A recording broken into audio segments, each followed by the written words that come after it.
Greetings and salutations, friends, and welcome back to the ArchCast, where today we've got a special returning guest, Renie, the author behind the Fiendish comics. Hello, thanks for having me back. You're very welcome. Yeah. I'm excited.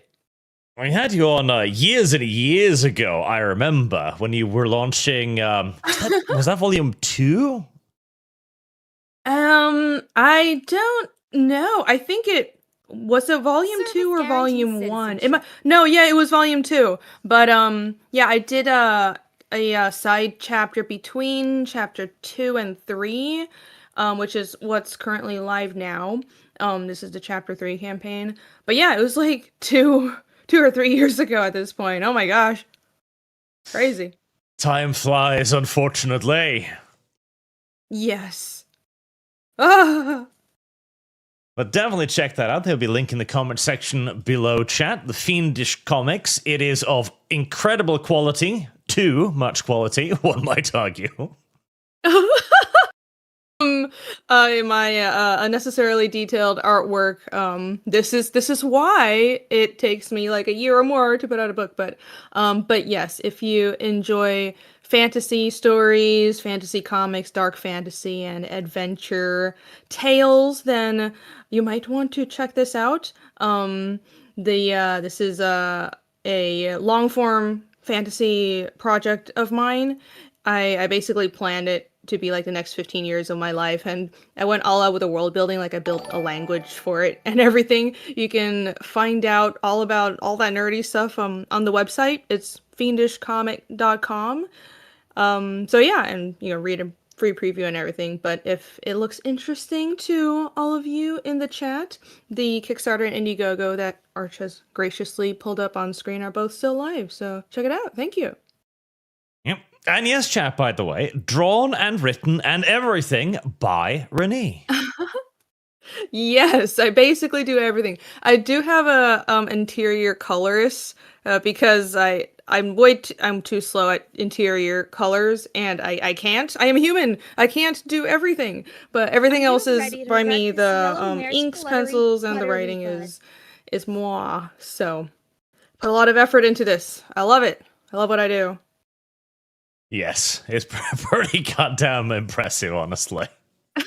Thank you. No, I think it's important for people to create stuff in the current media landscape, right? And especially, I mean, American comics are weird. It's just all of Western entertainment is in a really weird place right now. But I think it's important for people to make things that are genuine, sincere, storytelling that isn't, I don't know, some politicalized thing or whatever. So you'll see none of that in this, of course. Yeah, I'm just trying to incorporate all the classical fantasy and my love for like fantasy manga. I'm really into Berserk, so you'll see some of that influence in here as well. Yeah, I want to bring hopefully I can be part of bringing good storytelling back. Hopefully, I'll do my best. Just try not to go the way of the Berserk author, right? Oh gosh, yes, I'm trying very much. I have the story to tell. I will die before I finish it, but by gods. No. Yeah, this is a difficulty with doing long form projects. The same happened with the Wheel of Time guy. It's very sad. Yeah, I'll do my best to finish the story within my lifetime. Listen, the Wheel of Time guy got off easy. He didn't have to watch the fucking television show. Oh no, that's true. That's honestly probably why he did it. Like, nope, I'm gonna die now. Yeah, he saw it in a dream what was gonna happen. It's like, I don't want to see this. It's gonna be a travesty. Yes, exactly. He dreamt up that Amazon was going to create a TV show. Was it Netflix? Whichever one committed that particular war crime, and he just like, nope, heart attack. Yeah, I think it was Amazon. Man, ugh. I have ruining both that and Lord of the Rings. Well, Rings of Power, not Lord of the Rings proper, but all that. Yeah, they've been working pretty hard on fucking destroying shit recently, haven't they? This kind of They're putting an spider effort. wheels into our topic today, but like,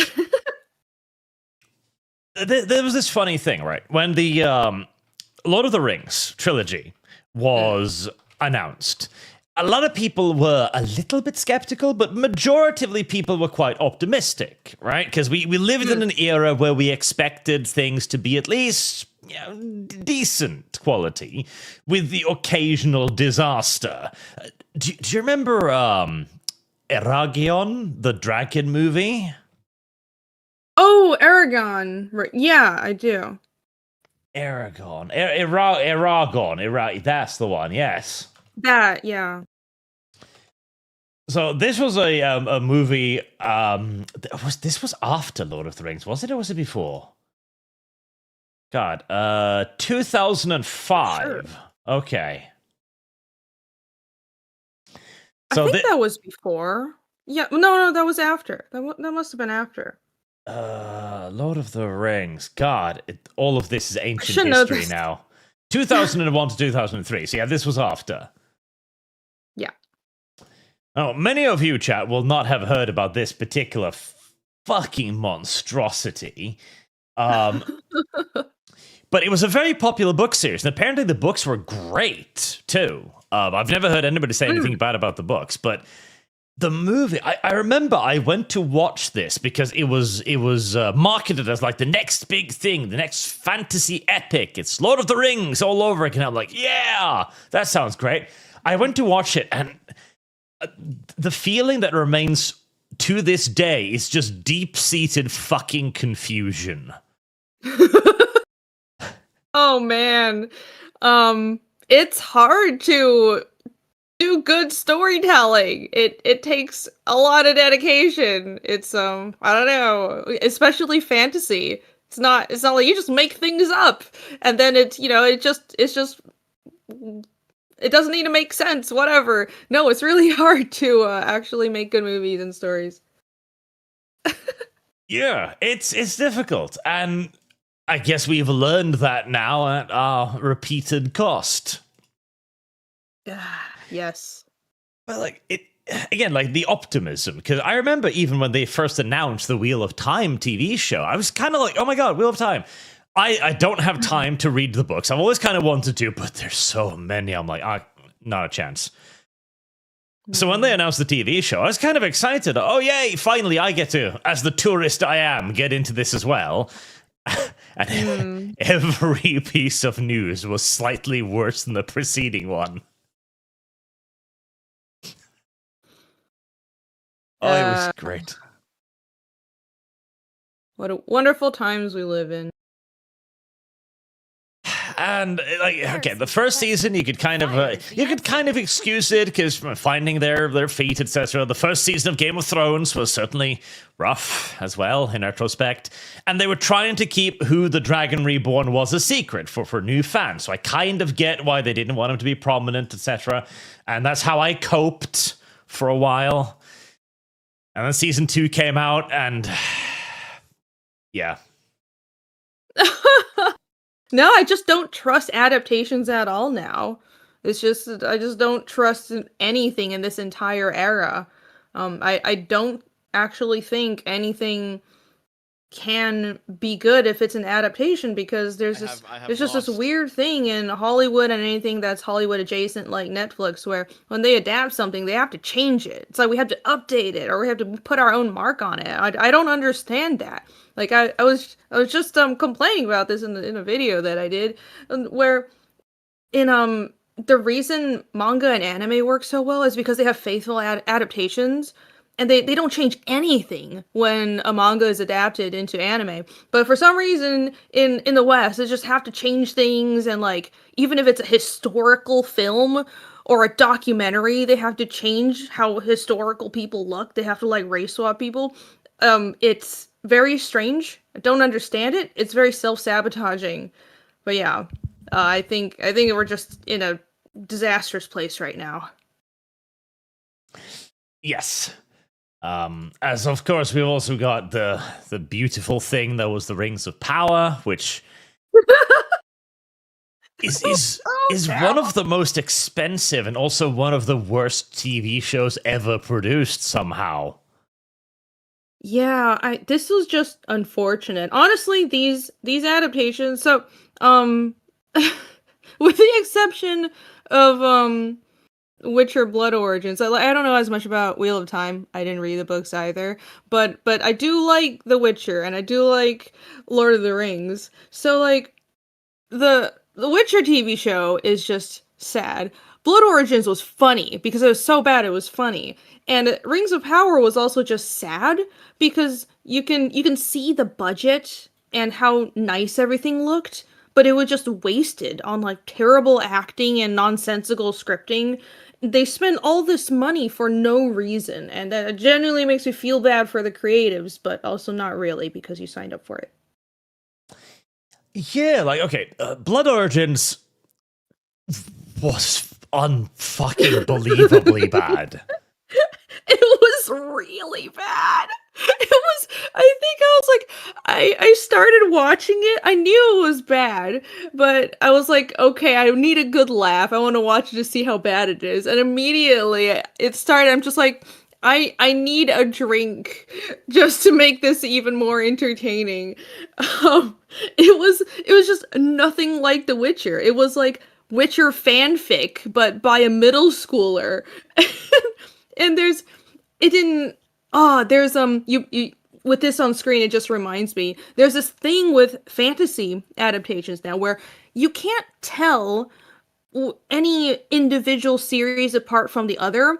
Every single fantasy series is just ambiguous fantasy clothes, and everybody looks like they're from all over the world. It's like they took just a chunk of modern day New York or LA and just plop those demographics down into a ambiguous fantasy world. There's no real character or texture to each of the individual worlds, but when you think about the world of Lord of the Rings or the world of The Witcher, it looks different in your head if you understand the original properties. Like Lord of the Rings is based off of obviously well, all of a bunch of different European cultures, but it's the Shire is England, so it's very English. If it was made nowadays, it wouldn't look like that.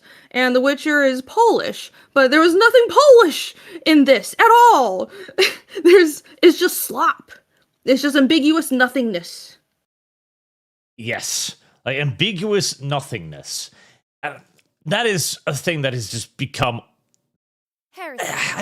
worked into the very material of this. And The Witcher was interesting because Cavill, of course, was playing as Geralt for the first seasons until they killed it with the new guy. Yeah. And he was the only bright spot in the show because he worked really well. He put on the gruff voice, he lent into it, he took it very, very seriously, even as it was evident that nobody else was taking this shit seriously.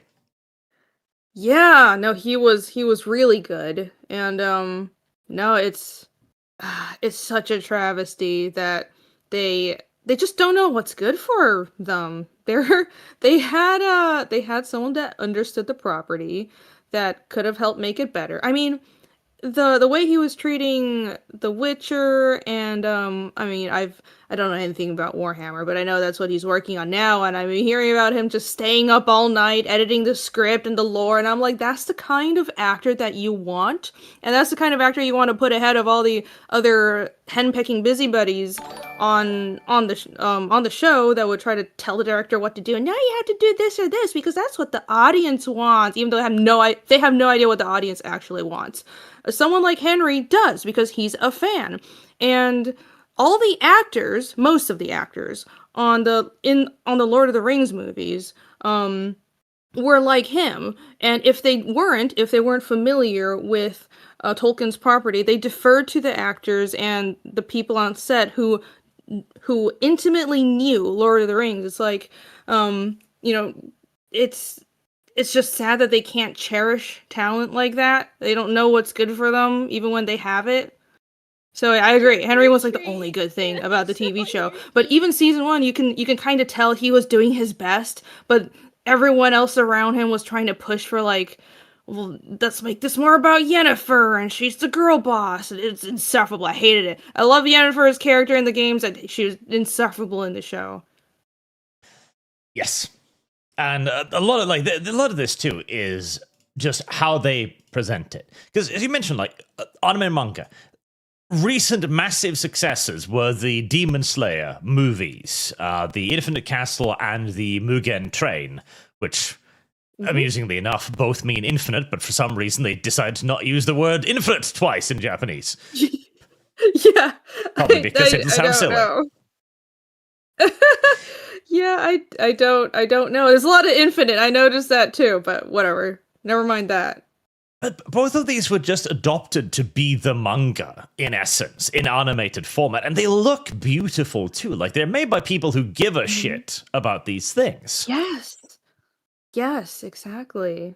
That's the entire reason it's successful. The beauty of it too, when these guys sit down to make this, they're just sitting down with the mangas like, okay, how do we animate this? Let's make a storyboard. That's it. When Westerners do that, they sit down and go, right, how can we change everything about this damn thing? Yeah, I don't understand it. There are rare instances when changing things from the original medium can work. Like there are things that some things don't always work in an adaptation just because of story length. Some manga can kind of meander a bit, or it's like if you read some manga, there's a lot more material in it than the anime, and they have to condense some things just for adaptation's sake. But they are never being inaccurate to the core themes of the story, and they do their best. They're trying to make an authentic adaptation that respects the creators, and I think from what I understand, this is a very important thing in Japan. Just a respect for artistry and for craftsmen and for intellectual property. It's just unthinkable to make an adaptation and disrespect the original creator, but which isn't, it goes beyond that. If you make an adaptation and you kind of say, oh, we're going to throw away the original work that is already popular with the fans, you're kind of disrespecting the core fans. So this just seems like an unthinkable thing to do. But in the West, I don't give a shit. Everybody seems to think they know better, so we're gonna change it. We know better than Tolkien. We're gonna just totally uproot everything, and who cares about the core fans? It's kind of nuts. Yeah, and the amusing thing is too, the show that didn't do that recently was A Knight's Tale, A Knights of Seven Kingdoms. And it is enjoying huge success. Everybody's loving it. Everybody's praising it. And it's pretty much literally just them going, right, here's the comic. You want to make a screenplay from that? No. I just want you to put this shot by shot. But what are our jobs as writers? Nothing. Yeah. Your job is non-existent. Just adapt. Yes. They're not... There is no, you're doing another version of it. Just freaking adapt it. Thank you. Oh, thank God. I haven't watched the later seasons of House of the Dragon, but from you're not the missing first much. season was pretty. Yeah, I heard it went downhill. I liked the first season.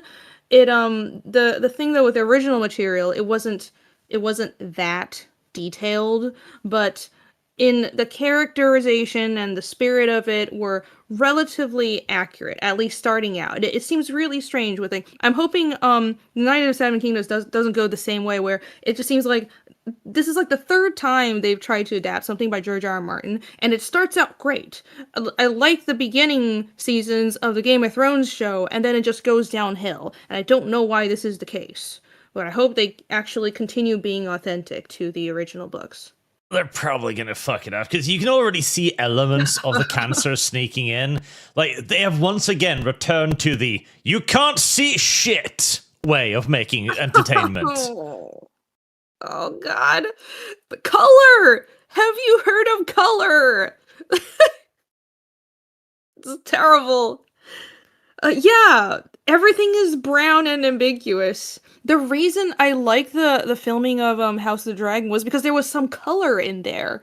things weren't just drab. It was like, oh, the Targaryens are very obviously this white, black, and red color scheme, and then their Alicent is very always in bright green. I, Nobody likes this muddy look. It's not edgy anymore. You're not cool. Get over yourselves. It's not realistic. It's not interesting. It's just bad. No. Even if you're being realistic, like the medieval times were not just I mean, it was kind of covered in mud, but not always. Especially tournaments would have bright banners and people wore bright colors. It's just, I don't know, just because it was more agrarian doesn't mean it was just brown all the time. It does not. And it's also just the lost art of filming night or dark scenes so that they're visible. I was rewatching the show Generation Kill recently, and they have lots of scenes shot at night, but it's always actually really bright because basically they have they shoot at night, they illuminate the fuck out of the scenario with like bonfires and floodlights and everything. So in the background you see it's dark, so your brain understands, oh, it's at night. But everything is illuminated so you can actually see the fucking characters. We've completely forgotten about this now. Like, this is supposed to just be a foggy morning. This isn't a foggy fucking morning. Unless you're in bumfuck England. It looks like you got a volcano going off in the background. Like, what is this? Yeah, this is the kind of fog that stops airport traffic. Yes, this is a freaking mist. What's going on? I even had a guy do some color correction, and he just like upped the brightness and color correction. I was like, okay, why not? I can still see it's foggy. I still understand what's going on, but now I can see the character. Yeah. Oh gosh, this looks way better. No, just turn up the contrast a bit, and it looks like turning up the saturation a bit too. Yeah, I've been following some just film accounts and that post about old film, and man, it seems like we've lost so much beauty in going with like just modern film techniques, because I'm sure that for some reason cameras are better now, and of course everything is filmed digitally, and I'm sure you can film digitally but still color correct and process the colors in a way that looks nice, and you can even emulate old film, or we can process it in a way that just looks nice, not exactly like how films were in the 2000s or earlier, but they refuse. I think there is a trend of wanting everything to be dark and edgy, but I always think about work like Guillermo del Toro's work, and I just watched Frankenstein a while ago. It was really good. I really like Frankenstein, and his work is dark, but it's also colorful and dark, and so he can do it. And I don't really understand why other directors don't get that. If you want something to feel dark, doesn't mean it has to be drab and colorless. No, it doesn't. And especially like Middle Ages stuff, because they touch upon this in a little bit in A Knight of the Seven Kingdoms, where many of the like higher ranking knights have very spectacular looking armor bearing their heraldry, or they're decorated in fanciful ways, etc., like the dragon's armor of the Targaryens.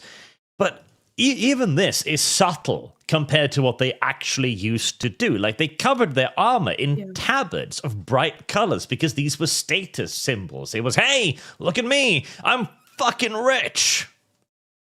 Yeah. I mean, I think in the books, this guy would have been in all red, just everything. And in the comics as well, the armor was fully, completely red. It would have been enameled and bright, and they would have, like you said, tabards over the armor. It wouldn't look like this. How sad. No. And again, we know this. It would look way more like this, because what this in actuality was the richest fucking people in society going out to joust in Ferraris. That was what this was. Yeah, basically. It was colorful. Just go to any Ren fair. Yes. Yeah. It's funny. Any Ren fair, despite all the the non-historicalness of it, because nobody's trying to be historical. At least the jousting at Ren fairs, it looks more like what actual jousting would have, as far as costumes go, than half of these TV shows. And it's because everything needs to be fucking drab and dark and I just don't want that. But it's a lot of this also comes from the fact that did you read an article called "The Lost Generation" that came out a few months ago? No, I haven't. So it explains a bit of this, where basically there was a guy who's trying to become a writer, and he couldn't get a job anywhere because all of the writings rooms were filled with people who had diversity metrics, like they wanted women, they wanted black guys, etc. Or at the very least, you needed to be gay if you wanted a job. I think, yeah, that's ringing a bell. I did read it. It was way going around on Twitter, right? Yes. Yeah, I did. I remember that. Like, because that is reality. Like, there was a beautiful article which it reminded me of. So this was from September last year. It was like, what does a writing room look like? And they had one from a TV show, and then you go like, oh, a writing room. Oh. As literally, they hire people based first and foremost on gender, color, and sexuality. And so you have a room full of people, most of them are completely new to this, barely have an education, have been hired first and foremost for external characteristics, and these guys will all then be led around by the old men who have been writing in these writing rooms for 60 years. And they've long since given up. They don't give a shit anymore. They're just happy to be alive and receiving a fucking paycheck at this point. Yeah, and I mean, I suspect that everyone who's still there, who has still working in these writing rooms, that has experience, they've survived because they've just kept their heads down and gone with the flow, because if they don't, you get in trouble with HR, or you just don't get invited onto these projects. Yes. I mean, I worked a bit in entertainment before I decided I just had freaking enough of the entertainment industry, and yeah, I just want to do my own thing. But it does, I understand that kind of pressure. They really don't care about talent. It's all about whose ass you kiss. That's how it works right now. Yeah, like there was another picture. Also, it's just beautiful. You've got a room full of the most diverse people you can find, and then you've got one white guy at the head of the table who's like, "Okay, I need to try and herd these cats somehow." I mean, even if you were representing, let's say, so growing up in like the 90s, early 2000s, the ideal was you want your boards or your writing rooms to represent the actual demographics of America, but this isn't the actual demographics of America. This is most people are DEI hires, probably, because from minority groups, and then you have like one experienced guy, probably one or two experienced guys, but who don't actually stand up for the stories they're writing because they just want to keep their jobs. I mean, it's transparent. Oh yeah, because the guy at the end of the table too knows that he's got to weigh every fucking words. There's 13 lawsuits sitting in that room. No, they have to say the right thing, you have to walk on eggshells, and you just can't create good stories if you're constantly worried about offending people. Yeah, and so everything becomes formulaic. All of it. Nobody wants to take any risks. Nobody wants to take any chances. Nobody wants to do anything out of the usual. It's just the same thing over and over again. Yup. That's true. And that is the death of fantasy right there. That is just yes, straight up there the you death go. Yeah, man, that's so sad. I remember that article. Think of it, it's truly lamentable thinking of the talent that has been lost because of this bullshit.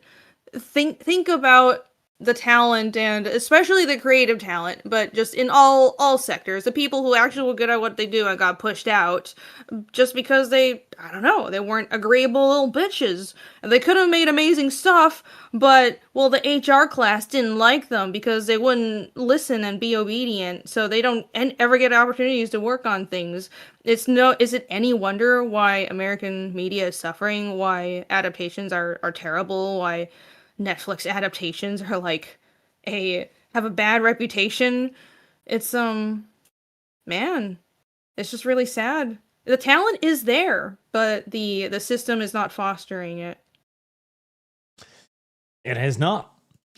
And that is also, again, why we keep losing out to Asia. All right. And we're going to talk a little bit about that, too, because we had the author of Trailer Park Elves on last week. Yeah, I remember that. That was cool. And that brought up a lot of interesting topics, too, because of the simple fact that this was actually a really genuinely interesting idea. It was Trailer Park Elves. That's a weird combination. And I had no experience with any of this, like, male romance stuff before, because it was a taboo subject, and still is to most people. And when you look at, hell, this was taboo before, right? You need to go back to Conan the Chimerian from, like, the 80s to find anything even approaching this. But compare this to the modern storytelling of comics, which is just an endless parade of the fucking weirdest shit you can imagine. It's just activism. It's just, oh gosh, it's just, man. I don't even know what to say about this anymore. Some of the variant covers for these things are just beautiful. It's I'm sorry. Anything the generation in control of arts and media now are millennials. Like, all the people at the top are still like the boomers, you know, with the money. But again, the actual creatives are millennials, and there's just like this super cringy, happy, smiling all the time, very self-absorbed grin that everybody in this image is sporting. That is like the millennial grin. You see it a lot, especially in comics, and it's inevitably featured in posters and covers like this, where it's just this characterless, everything is so lovely. Oh, I live in a utopia. I live in La La Land kind of look. I don't really know how to describe it, but I kind of hate it. I kind of hate it. And I love the designs too. So you've got gay Superboy, obviously, because why wouldn't you? You've got the women. All of them are flat, and then you got Aqualad, whose ass is just. Somebody took pains on Aqualad's ass. The only hint of sexuality on this cover is Aqualad's fucking ass. I know. I mean, okay, if they didn't want to make the cover sexual at all, then fine. But they're clearly... It's very weird that the only sexual thing is Aqualad's ass. I don't get it. It's like, either everyone's sexy, or it's just nothing is. Decide. I mean, I assume, okay, this is a DC Pride thing. If they wanted this to appeal to gay people, I mean, lesbians like hot women, so why are the women all flat and not curvy? And what? I don't understand who this appeals to. Just people who like man ass. That's about it. Oh, man ass. Well, so again, like, at least this the is art's not bad. This is what the mainstream is offering, and this is what the alternative is offering, and we're wondering why one is growing and the other is shrinking.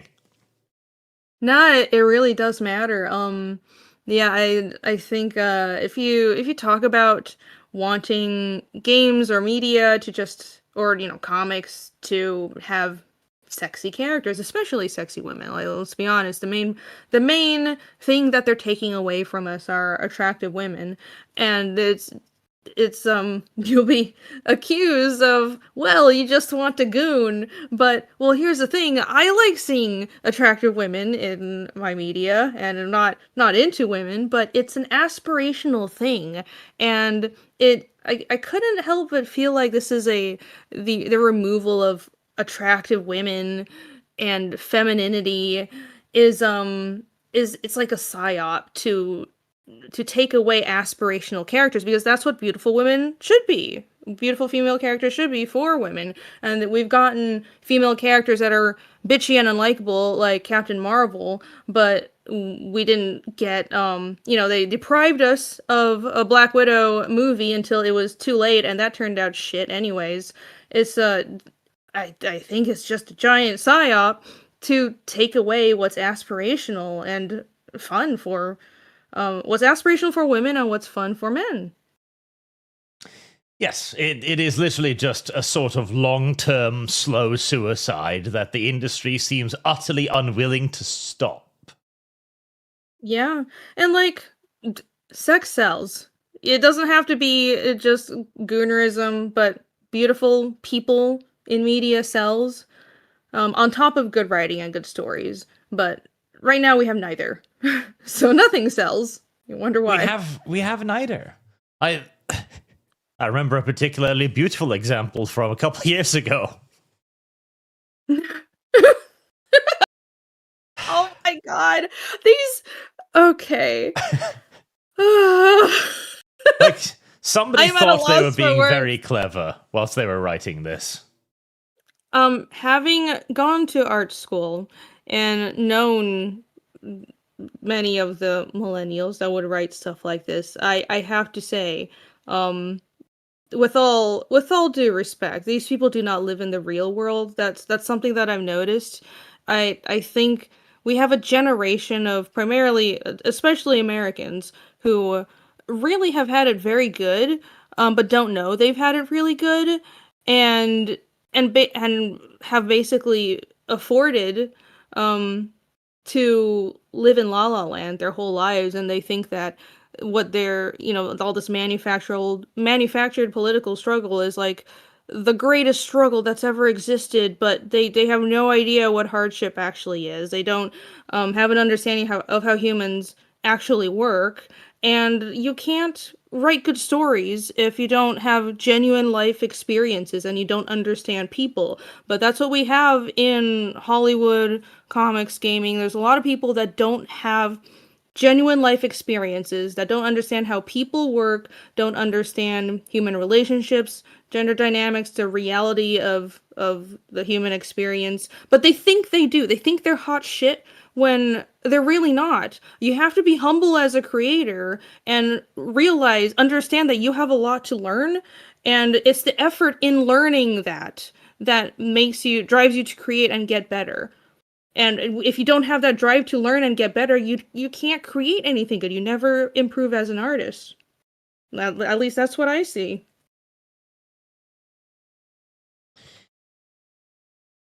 I'm trying to find a picture now, because do you know the Monster Inc., the Disney show or whatever, right? Yeah. Yes, there was a character in Monster Inc. that I'm trying to locate right now. The slug lady receptionist. Ah, there we go. Right. So, here is a character specifically designed to be repulsive, right? No. It's the creators going, I want this to be just a vile-looking character that nobody can have any sympathy for. I want people to look at her and laugh at how bad this character is. That is her entire design, right? Yeah. Let me introduce you to the latest Green Lantern. That's the latest Green Lantern? They literally gave her the same fucking kind of like Karen-esque fucking glasses. I love it.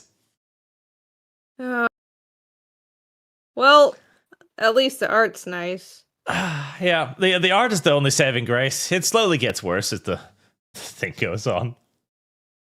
It's that millennial utopian smile again.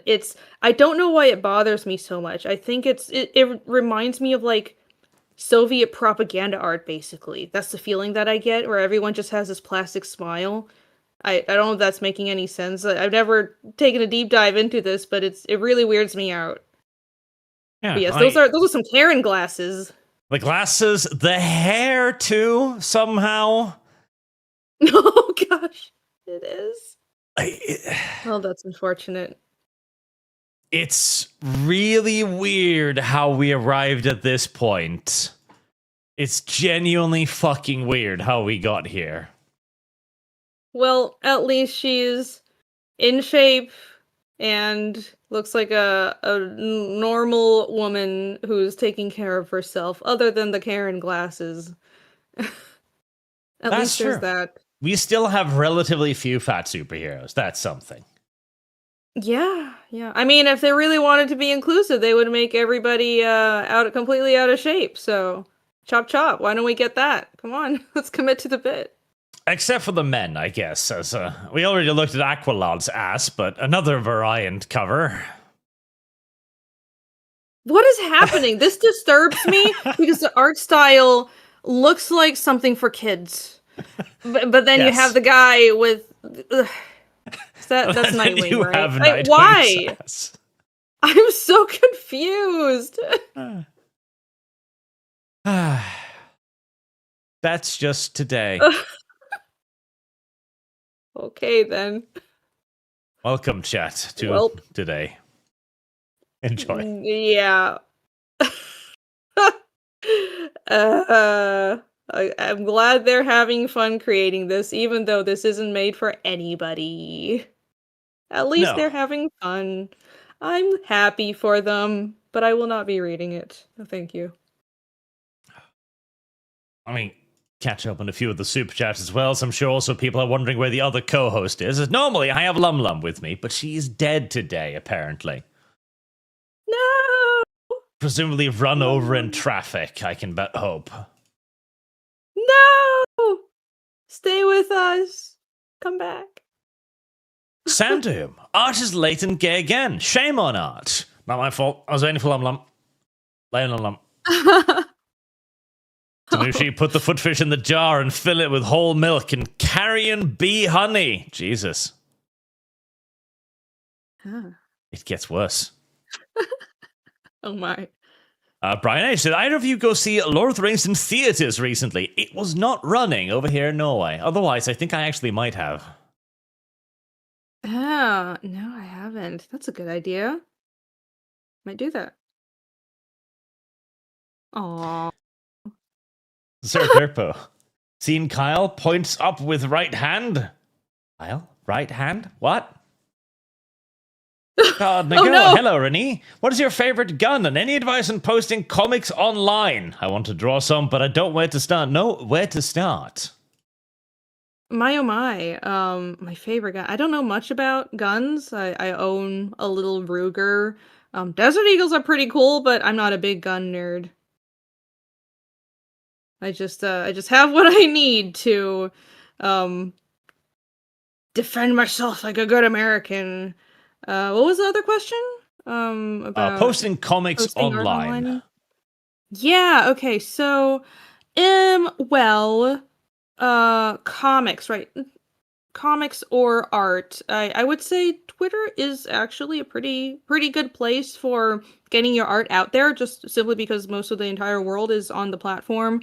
Facebook and Instagram are kind of dead, so Instagram's good for posting, for like having a nice gallery, but what I've noticed is it doesn't really translate to that much attention on your IP. It's kind of good for like keeping up with existing fans. As far as comics go, the platform I use is Global Comics, and I would say everyone should check that out. It's a really good digital comics platform. There are very few of those in the West because, of course, manga has digitized. The Shonen Jump app is super affordable, and all of their material is now readable digitally. But and we had a Comixology for a while, so I've actually met the guys that run Global Comics. They a lot of them come from Comixology, and basically what they're doing is they're like half comic nerds but half tech guys, and they're trying to make something that's like a Comixology but without all the mistakes that Comixology had. So it's a really good platform. There's like tons of there I think Dark Horse and DC and a bunch of other publishers are on there now, as well as Kodansha. So they're really growing. Anyways, this is not just a ad for Global Comics. I just really do like the platform, and you can post your stuff on there for free, and you can set your comics to be read for free or have a paywall. It's up to you as a creator. There's a lot of flexibility. So yeah, there's that. Also have your own website on top of that. I know it's a lot of work, but the main things I would say would be connect with new fans and build a presence on Twitter. Have your own website just because that looks professional. That's kind of like a landing page for to collect all of your work. And I use my Fiendish website as like a lore book for my comic, for example. So my comics are on Global Comics. I post updates for my as I work on my comic. I'll take like pictures of my work and updates on Twitter, but then the website has species and the language, the world map, and all kinds of stuff, and then links to, of course, there's a shop on there, and links to, the campaigns and all that kind of stuff. So it's a multi-pronged approach, but that's what's worked for me, and I think it'll work for you too. Hopefully. Hopefully. Otherwise, and webcomics are. Oh, sorry. So I do want to mention Webtoons is also decent. Because it has a lot of reach. The art is not very high resolution, and they're very censorious, which is the problem with me. Global Comics is not. You can basically post whatever you want. But Webtoons is like, okay, if you're making something that doesn't have blood or gore, isn't very much sexy stuff, then, I mean, look at the stuff that's on there. Then you could get a pretty good audience just because it's a giant platform. But yeah, if you're making dark fantasy with boobs and gore like me, this would never fly. I actually got something, I put a little snippet of Fiendish on Webtoons, and it got taken down because they're like, no, this is too much for us. So, yeah, there you go. I wanted to mention that. Oh, Webtoons. There are a couple of other of the webcomics sites out there as well, which allow just regular uploads. The problem also is I'm at, the sheer amount of stuff already up there, though.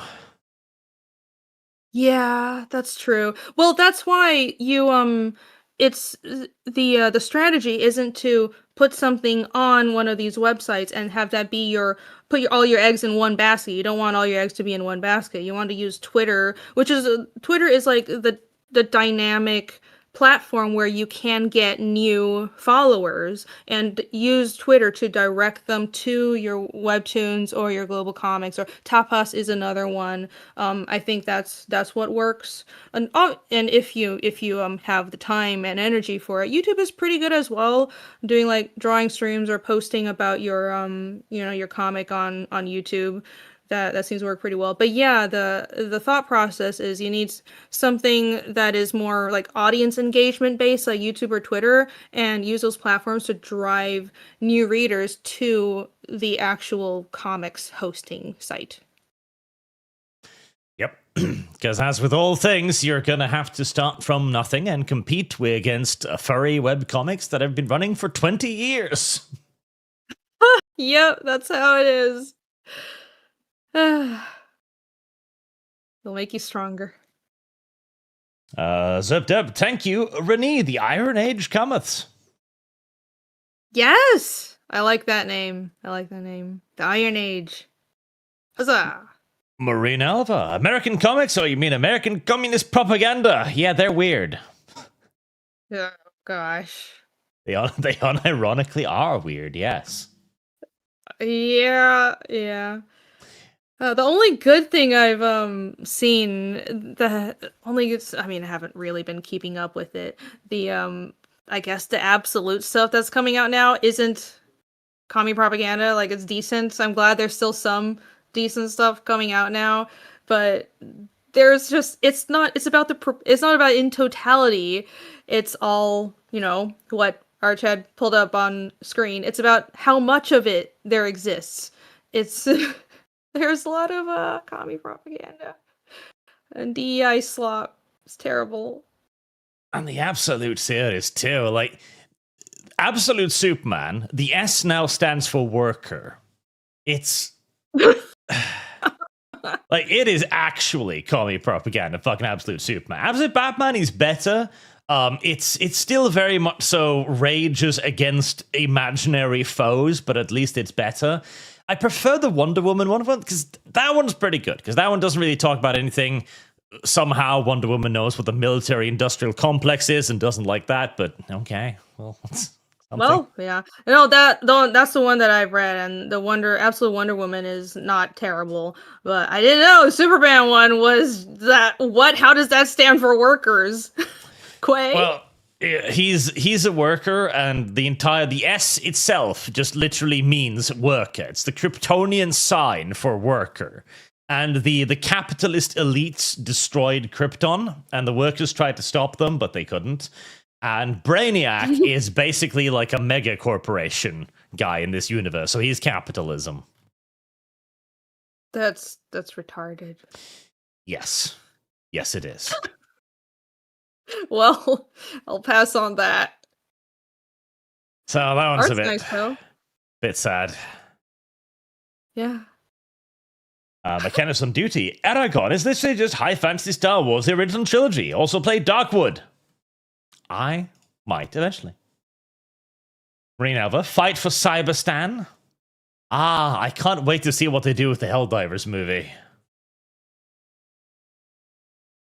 I wonder if there's been any more news about that. No, there hasn't. I can't wait to be told that the Helldivers aren't actually the heroes.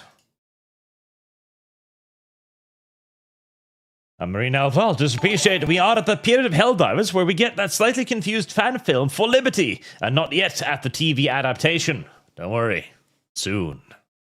Very soon. 12 Derg has been a member for 12 months. Thank you, sir. Only good book adaptation in recent years is Murderbot on Amazon. Pretty much a one-to-one to what's in the book. Also play more Menace. Soon. Max the Red for 20, thank you. I'm a huge Wheel of Time fan, and when I say season 1 I was furious. The show writers never read the book because of their ideology, but Tolkien and Jordan are spinning their graves. Put this towards the Ghost Pepper Fund. Yep. No, the Wheel of Time one was... it was studiously offensive to the fans. Like, how they... so, I don't remember if there was the end of season 1 or 2, but there was supposed to be the great fight where the Dragon Reborn comes into his power, basically wipes out an entire army of beastmen, and that's the moment we're supposed to go like, holy shit, that's what magic does? And they gave that scene to 2 side characters and 2 random women introduced in that episode. Amazing. It was fantastic. And meanwhile, the Dragon Reborn was off getting his ass kicked and had to be saved by another woman just to hammer home the point. Oh, of course. Oh, of course. Oh, of course. I mean, I don't understand. I mean, I do understand, but it's very frustrating why if someone wants to make commie propaganda more impolitely, or if they do want to make stories that have their girl bosses and have whatever weird weird thing, they can make their own properties. They can make something original. What's frustrating is they have to adapt things and insert their ideologies into it. I don't actually have a problem with somebody making an original work, and it's like that's what a lot of webtoon stuff is. And there are a lot of webcomics that are, well, it kind of exists in this I mean, I don't read it, but it seems to obviously exist in this fantasy world where everybody is like demisexual, whatever, and it's like proper LA head in the clouds slop, but hey, they enjoy it. They're making it for that audience. It's not a big audience, but I have no problem with them making it with their original IPs. But what they should keep that kind of thinking out of is when they're making adaptations, because that's not what the original creator wanted. And most people don't want that. They have to realize that their preferences are a niche preference. They shouldn't be pushing it on everybody. And that's why these things don't make money. That's why Hollywood's not making money. These adaptations have no viewership because most people aren't into it. Yeah, no, exactly that. It's why they can't find the audience, because they keep thinking that there's an audience for this, and there just isn't.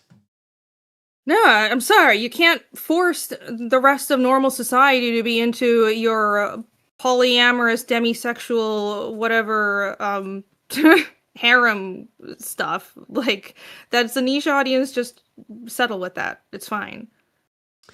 And like, the interesting thing is, too, all of this kind of started with an aim towards a niche audience that then eventually discovered a larger audience.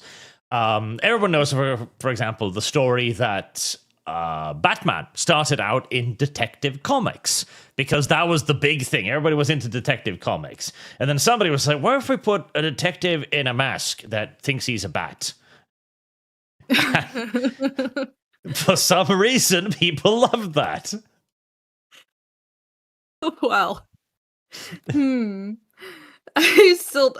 well, it worked.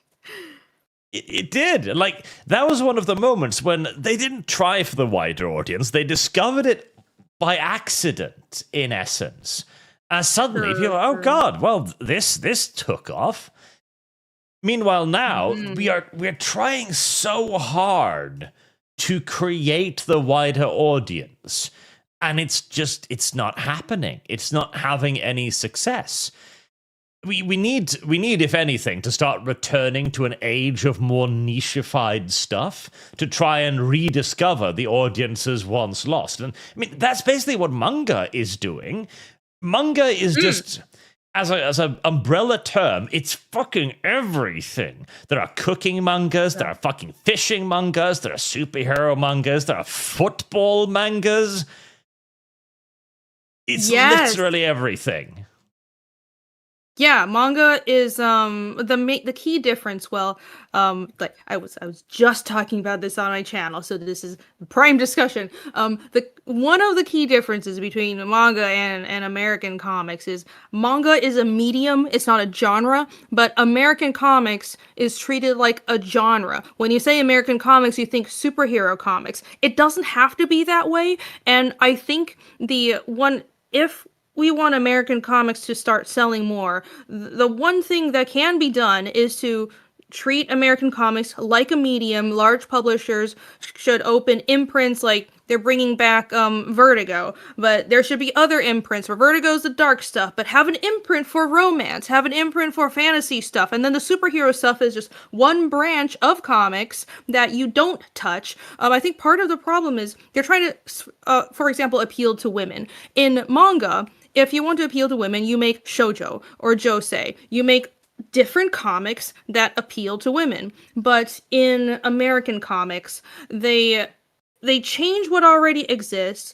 They take superhero comics and make it feminized, or they change the stories to become this ambiguous slop, like we were talking about, that actually nobody likes. Women don't like that either, because you're just taking a medium that was made for men and inserting a bunch of stuff into it that waters it down. What they should do is make separate stories and new imprints. But beyond that, there's all these cultural things and different publishing models that make manga work. But recognizing demographic differences is important, and it's part of why the Japanese are succeeding. But there's also this speaking of niche audiences, I think manga became successful because they just committed to the bit of being niche. I think that's why it works. And there's a difference between being niche and kind of just committing to, how do you put it? embracing a medium's weirdness. Like a lot of manga has its own internal culture around it, and there's a lot of manga that's weird, but it just embraces it, and that it grew organically because it was sincere and it wasn't this top-down push of a niche culture. But that's what's happening in the West.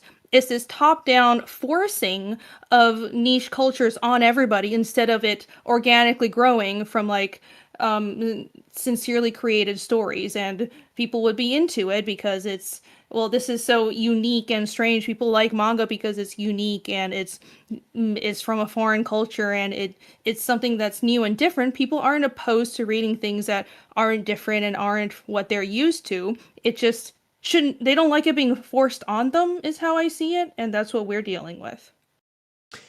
It stifles creativity, because there's nothing creative about Pride other than how many weird fucking characters you can conceivably create. I mean, the buck-toothed fat man in the pink top is certainly creative, but not in necessarily a good way. That's special. I mean, I guarantee if they gave the same concept to a mangaka, they do a better job. They would be able to create something that's like, oh, it's based on pride or whatever, even though I don't know if any mangaka would really want to take that. But anyway, it would actually be a good story. It wouldn't be shoving propaganda down people's throats, but that's what they're doing over here. We kind of did that. There was like a brief period when we two were experimenting with stuff, and one of my favorite examples of that is the movie A Knight's Tale. Oh, yeah.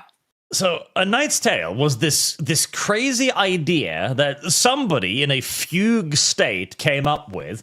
What if we mixed a sports movie with fuck tons of popular music, with jousting and class-based conflict? Huh. Yeah, it was like that. And it shouldn't work. It has no reason to work. And yet it does so incredibly well. Yeah, that's true. It's also one of the only fucking movies that just does jousting correctly, in that this was a fucking event. This was a holiday. This was a celebration. People went out, got drunk, cheered and screamed at their favorite heroes, their favorite sports stars, in essence. Yeah. Yeah, it's there's a big difference between somebody just authentically wanting to having a weird idea and wanting to make that original weird idea, and it being shoved down people's throats, or you taking your ideas and ruining an existing IP. And Knight's Tale was great. There's a lot of examples of that. I think in the 90s and 2000s, that's what we used to do. Yes. Like, oh god, what's the name of that movie? I have a movie in mind now, and my brain is kind of frying itself. So, Obi-Wan Kenobi fights dragons in post-apocalyptic Britain. What? Yes. What episode of Star Wars is this? That was a movie, and I'm trying to remember what the fuck that movie was called. I have no idea. Chat, help. Oh god. Oh, there we go. There we fucking go. Right. Yeah. Reign of Fire is the name of the movie. Oh, I never heard of that. Sounds fun. Yeah, Reign of Fire. It is quite the fucking thing. It is literally dragons. We were digging for coal in England, and then we uncovered dragons, and the dragons just ate everything on the entire world because there are fucking hundreds and thousands of them. Huh.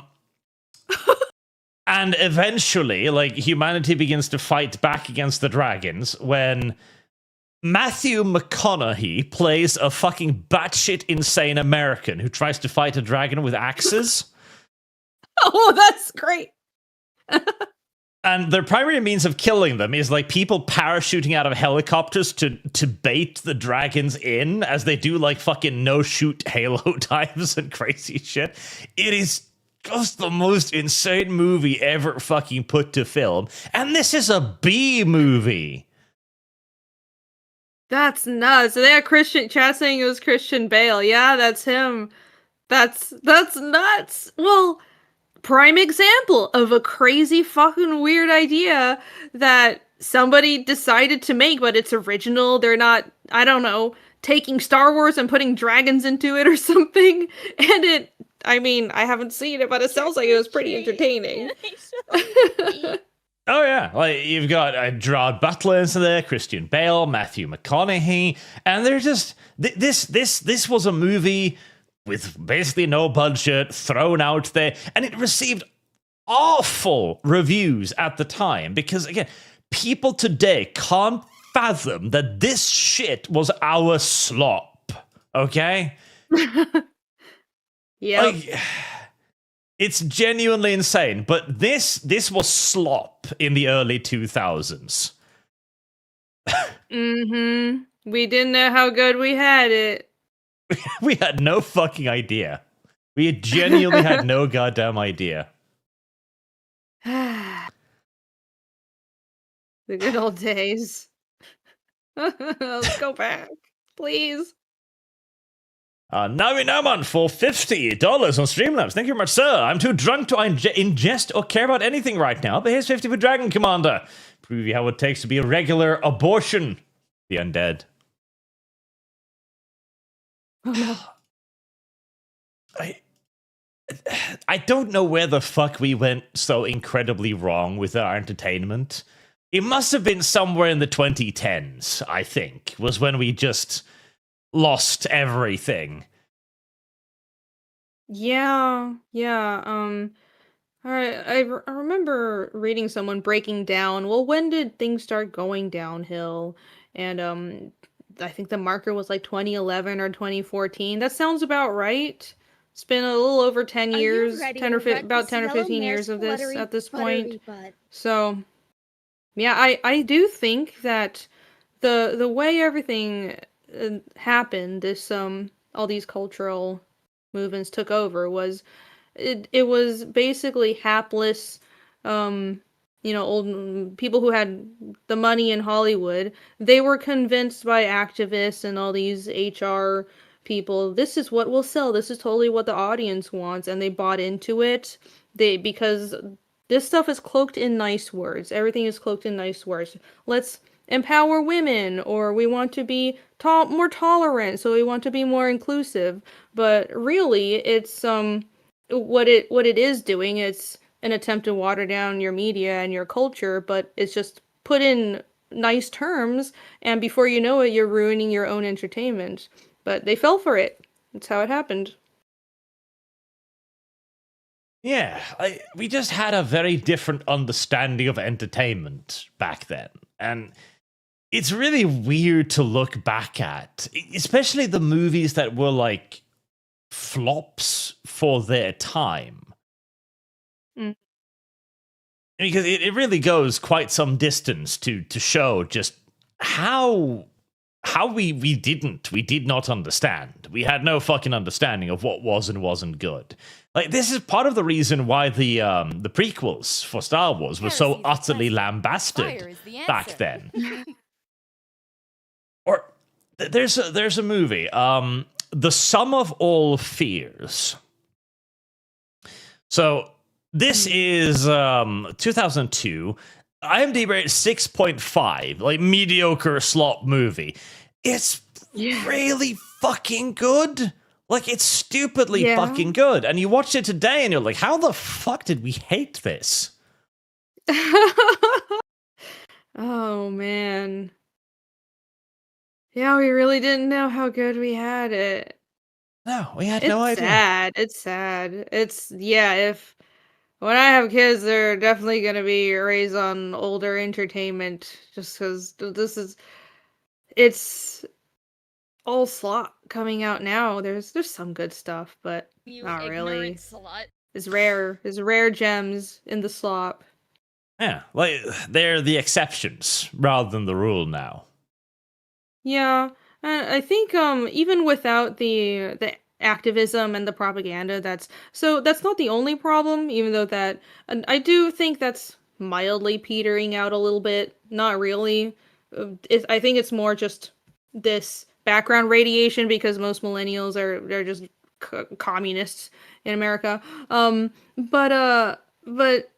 I think Are the you the ready to larger wreck this problem that is yellow just nurse unfixable cluttery buttery is butt? there are a lot of creatives that don't have experience and haven't been put through the ringer because it's sort of this like mommified feminized culture where you can't challenge people, you can't tell people they're not doing a good job, you can't really push them to be better and tell them when they're failing. And that's created a generation of not very good creatives because they've been treated with kid gloves their whole lives. I think that's the larger problem, and that's just you're gonna have to just kind of let everything fail for a bit. You can't fix that overnight.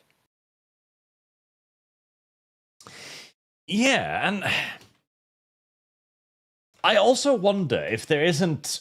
Service guarantee There's obviously a lack of talent, but there's also just somewhat of I don't know, lack of just intelligent writing, like, and willingness to approach things in slightly unorthodox ways. Like, I genuinely feel like when satire and parody movies died in like the late 90s, 2000s, that was also when a lot of this happened. Because the thing is, to actually write good satire, you need a very firm understanding of the thing you are satirizing. You gotta understand all of the ingredients.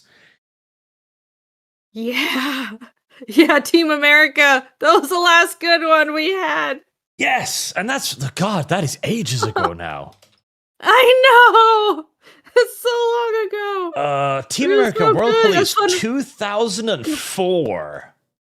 Crazy. That was back when we could make fun of things. Imagine that. Like, Team America, unironically, probably did more to effectively and intelligently critique American foreign policy than every fucking movie made since. Yeah, I wouldn't doubt that.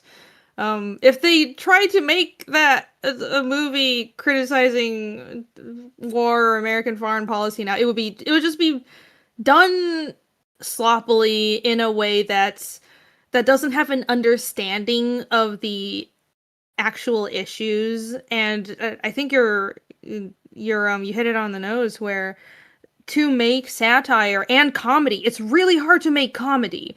Yes. It's you have to understand the thing that you're making jokes about, but also understand how the audience would take the jokes and how they would see things. So it's very complex and it takes multiple layers of just it's very much based on instinct. And the question. that Fire is the answer. it's instinct, but also a kind of understanding that can only be honed by failing a lot.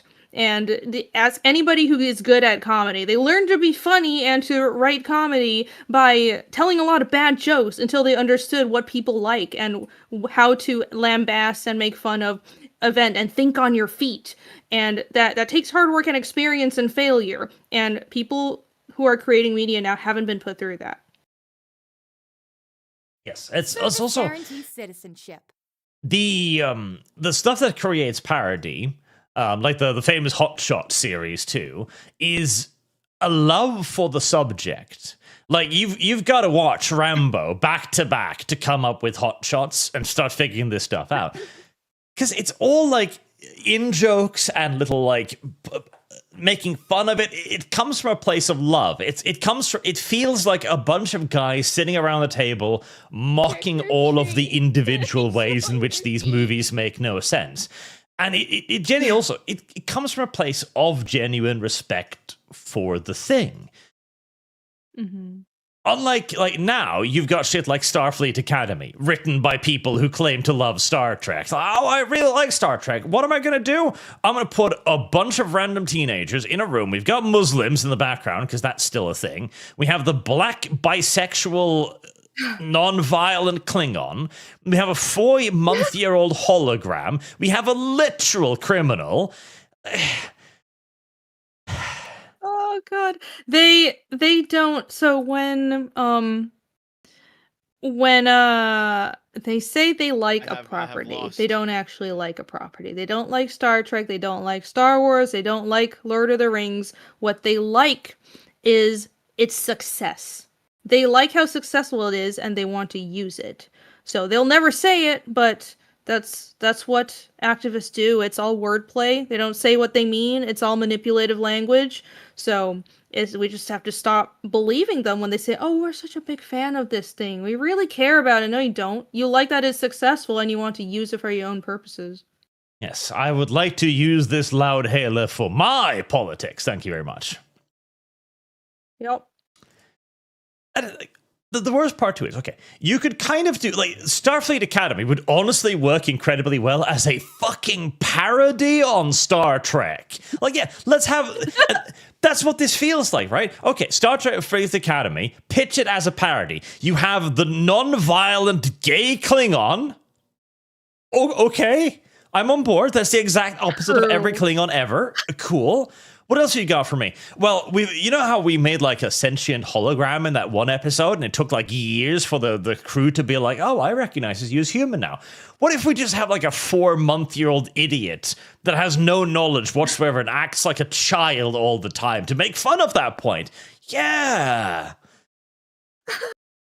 It's like, no, I think you're onto something. Maybe this is all a very elaborate attempt at satire, and we're just not realizing it. They're master satirists, and they're telling us this is a genuine adaptation, but it's not. It's meant to lambast Star Trek. yeah. And okay, we need to throw in some obscure lore as well to like piss off the specific Trekkies. Oh, you know that race that only has females? What if one of them fucked a Klingon and created a child somehow? How about that?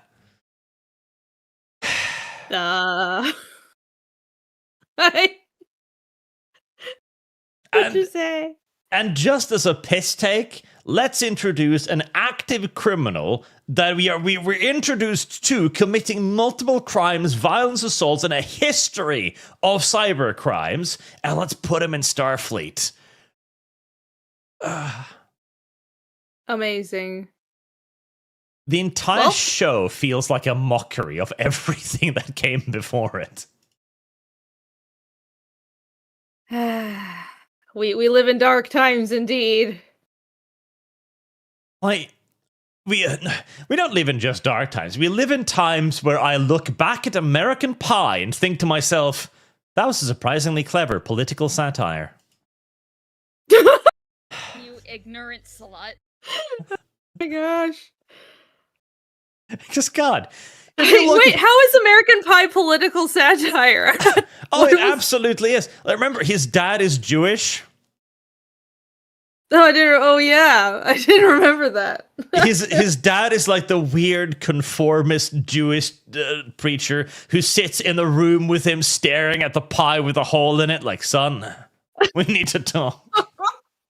Oh, I never thought of it that way. Amazing. Not to mention that American Pie did an amazing job of capturing like the teenage idiot spirit. Because even today, yes. Okay, right, to know whether or not a satire like this is actually effective is if you can watch it and you almost can't. Like, it's physically painful to watch. The secondhand cringe is so bad that you're just like, oh, I don't want to. No, that's great. It evokes genuine emotion. That's how you know it's good. Yes, I dare anyone to watch the pie scene without pausing to just fucking bend over double. I'm like, no. Horrible.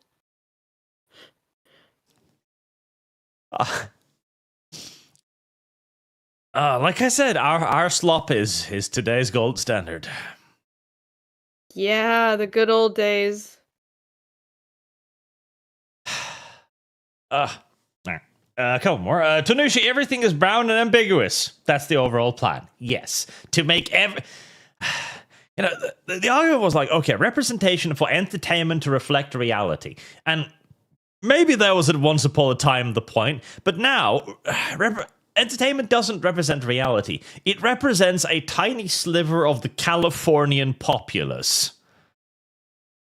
Yeah, it represents what they want the world to be, not how the world actually is. Oh, God, Chad actually makes an excellent point there, too. American Pie couldn't be current day. That's true. Because American Pie, at the end of the day, is a story about growing up. It's a story about doing stupid shit, learning from mistakes, and facing a better future. You can't do that fucking today. What teenager in 2026 are you going to convince that tomorrow is going to be better than fucking today? Oh gosh, yeah, if it was made nowadays, it would be, well, all the teenagers who do act like idiots, but the framing would be that they're already right and they need to tell these older boomers how it is, and they already have everything figured out because they're so awesome while having no life experience, just like the writers. Exactly. Like, the entire point of American Pie today would be how the young generation of incredibly smart, hip, and in-tuned youngsters can fix the world with social justice, and there'll be evil white men holding them down. Yeah, I've noticed there's been a lot of basically child soldier kind of thinking recently. I mean, we literally have not to get too into politics, I don't like to, but there's, people using kids for political purposes and in protests, and this whole, it's basically Red Army stuff. It's basically exactly what was happening in communist China. Let's take the children and say they know better because they're our future, but no, not really. You're just using them because they don't have life experience and they can be manipulated. Oh, God. I remember a few days ago, there were some people showing footage of children at a protest that had been hit with tear gas. And they're like, ICE is spraying kids now. Like, hold on. What are the odds that ICE either went to a kindergarten and started spraying kids just for funsies, or that you brought your children to a fucking protest? Don't. God fucking damn it. Yeah. I can't stand any of that stuff. It's protagonist brain is what it is. It's the belief that somehow you are protected by an invisible force field, and that shit that happens to everybody else can't conceivably happen to you. Yeah. Yeah, they don't live in the real world. Just insane. Leave kids alone. It's very simple. There was a beautiful thing oh, there we go. Did you see this? Oh no! Yeah, that was sad. I was surprised because snow leopards are not very violent big cats. They're like the least violent, but still, they're a big cat and they're a wild animal. And that's very unfortunate that happened. It's like, on the one hand, I'm sorry this woman got her face mauled by the fucking giant predator, but it's like, God damn, woman, this is protagonist brain right here. Oh, giant Kit Kat, come here, Kit Kat, come here. Pulls up camera, turns back to predator. Oh. I love snow leopards. They're so cute, but they are murderous wild animals still, nonetheless. And it's the same, like, a snow leopard is not dangerous to a human being, normally. If you stand up straight and you approach it, like, confidence, the snow leopard is gonna go, wow, you're like fucking 3 times my size, I'm not gonna fuck with you. If, however, you bend down in the snow and turn your back to it, odds are it's gonna think, oh, this one's mentally retarded. Yeah, you have to not act like prey. Step 1 to survival, don't act like prey in the wild. Yes. Step 1, don't act as if you're a retarded, hobbled calf that wandered away from its flock. That's fucking so stupid. It's unfortunate. Ugh. Oh, and I saw chat. Pictures AI. No. This is not No, AI. that's real. I can't show you the footage yeah, because it's a cat literally trying to eat a woman's face off. But no, this is real, and she survived and everything with a serious fucking mauling. But no, this happened. A woman actually approached a predator in the wilds and sat down in front of it to take a fucking selfie. Oh man. Trick or treat. We've been very far removed from nature. So yeah, I just think a lot of people don't have an understanding of, well, obviously basic human biology, but also the reality of nature, you know. Ignorant So slut. that's just how privileged we become. We're kind of spoiled. We're a spoiled generation. Yeah, it's... And again, like, this is just, like, not having experienced, I don't know, animals' reality? Yeah, Leslie, I think so. this morning, there was a giant-ass moose resting in my fucking yard. Oh, wow. He was just taking a little chill, you know, laying down, taking it easy. And I'm like, okay, I'm not going to go outside the house until I know that thing's gone, because it's a fucking moose. Yes. And you might be like, oh, mooses are herbivores. No, mooses are fucking assholes. No, they're so big too. They're freaking prehistoric creatures. And they're aggressive as fuck. Like, mooses are like the polar bears of the herbivore world, okay? They genuinely, they're used to viewing themselves the biggest, strongest thing around, and they never back down from shit. Yeah. Yeah, if But- I was that size, I would too. I would not back down and run everything over. Because they can just mow things over. They can. Like, these fucking dumbass animals will stand in the road, and when it sees the beams of light approach, it'll just be like, well, I can probably handle it. Yeah. Well, the thing is, it's probably bigger and heavier than your car. Yeah, mooses are absolute fucking assholes. Don't fuck with them. Yeah. Whew. That's cool, though, that you have meese Meese. right outside your house. That's Meese. meese. I don't know the plural word meese. I like the word awesome. meese, though. Just bring that up. Yeah, Awesome. I caught this one on camera. There was another one wandering around in the forest above it, too. So we had two Mises waffling about. Oh, that's awesome. But yeah, no, don't fuck with wild animals. Jesus Christ. Yeah. I'm glad you survived. I'm glad I survived, too. Naminaman for another 50. Thank you very much, sir. Jesus.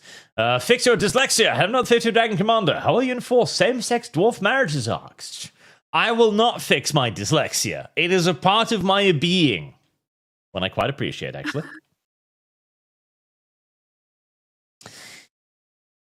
Oh, okay, so on the topic of we would just make a show about young children lecturing the world, did you ever watch the show The West Wing? No, I didn't. So, The West Wing is a political documentary show from, like, the 90s, I think. And it's very, very good in terms of, like, drama. It's a fantastic political drama series. But watching it today is really fucking painful, because back then, all of the shit that we've now tried and realized were fucking horrible ideas, they were kind of flirting with it back then as like new, hip, and interesting ideas. Like, there was one episode where they were talking about reducing the voting age to like 14. And we're sitting here now as like, good God, no. Have you any idea how fucking indoctrinated kids are? But back then they were kind of playing with it as a theoretical, like, oh, but what if children are super clever or something? Like, no, most They're children not. are fucking idiots. Oh, this was like the drip feeding, the pre DEI era where they were trying to slowly acclimatize you like a Trick or frog in a treat. boiling pot. Can I smell your Yes. feet? Like, that's what it comes across with. And a lot of this, too, was actually just genuine experimenting. Like, because back then, we didn't know how many of these thought experiments would work out. So we were kind of... The show kind of functioned in a theoretical sense, where it presented you with a thesis, and then it presented often, like, either several opposites or pros to that thesis. And in retrospect, the Republicans were right about fucking everything, which...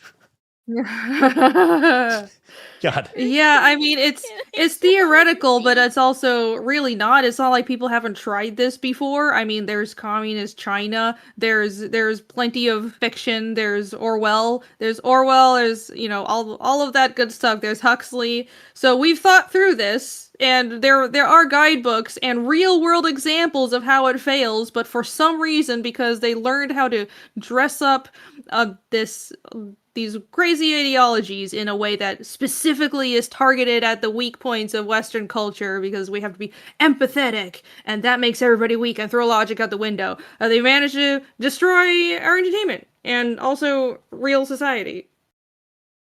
It's great. And it was also like it also harkened back to a different time of politics when there was still respect for the opposing party. There was an episode where the president was impeached for something, and it was bullshit, and everybody knew it, and he had to step out of office for a period of time, and the next in line was like the Speaker of the House or something, because the Vice President had something happen to him, and it was a Republican. And when they bring this guy in, I'm trying to find a goddamn picture of him, like... It was like they were playing the fucking Imperial March in the background. Oh, God, I can't find it now.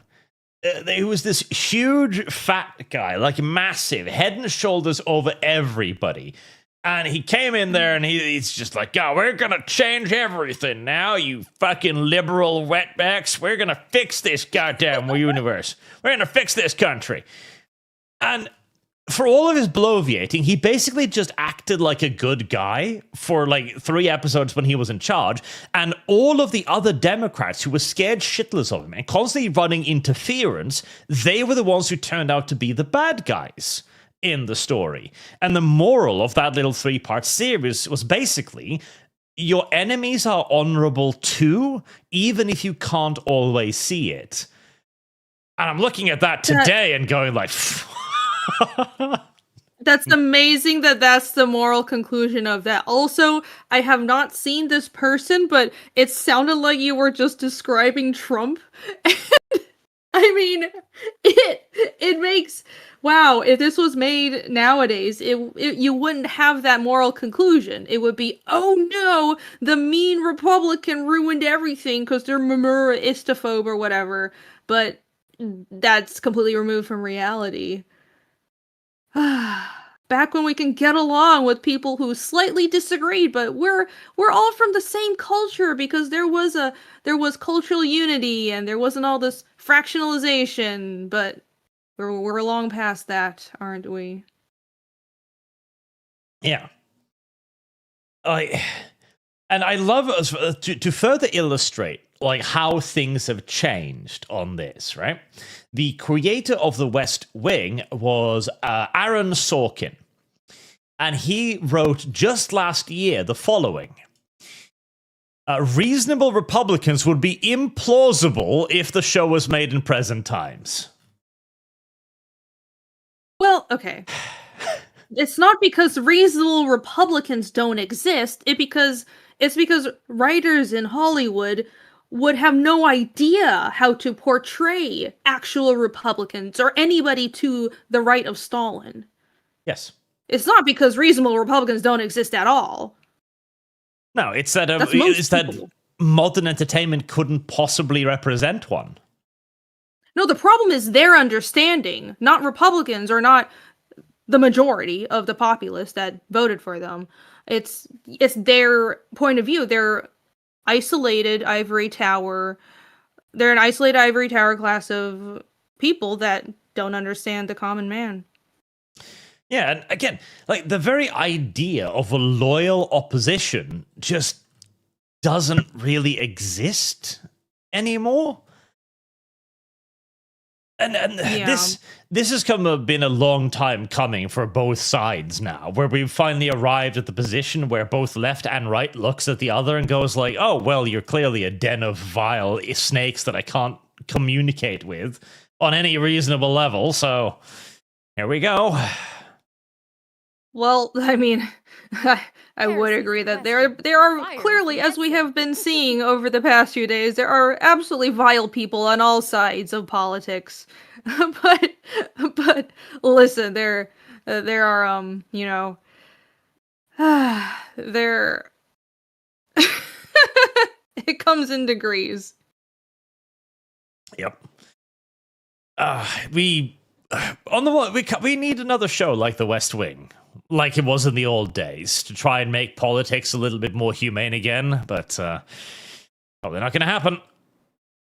No, yeah. Yeah, and the crazy thing is I think most regular people it's apparent to me looking in from the outside, like regular Americans and still have more in common than not. A lot of this political difference is just manufactured, but that's just how much damage mainstream media has done to our societal discourse. So I think normal people, even people who are Democrats or Republican, if they actually generally talked about their opinions and didn't have any trained emotional response to the other side, like, oh, you disagree on this thing, you must be racist if you support ICE, so I'm gonna immediately block you and not talk to you. I think people could come to an understanding, but those conversations aren't happening anymore.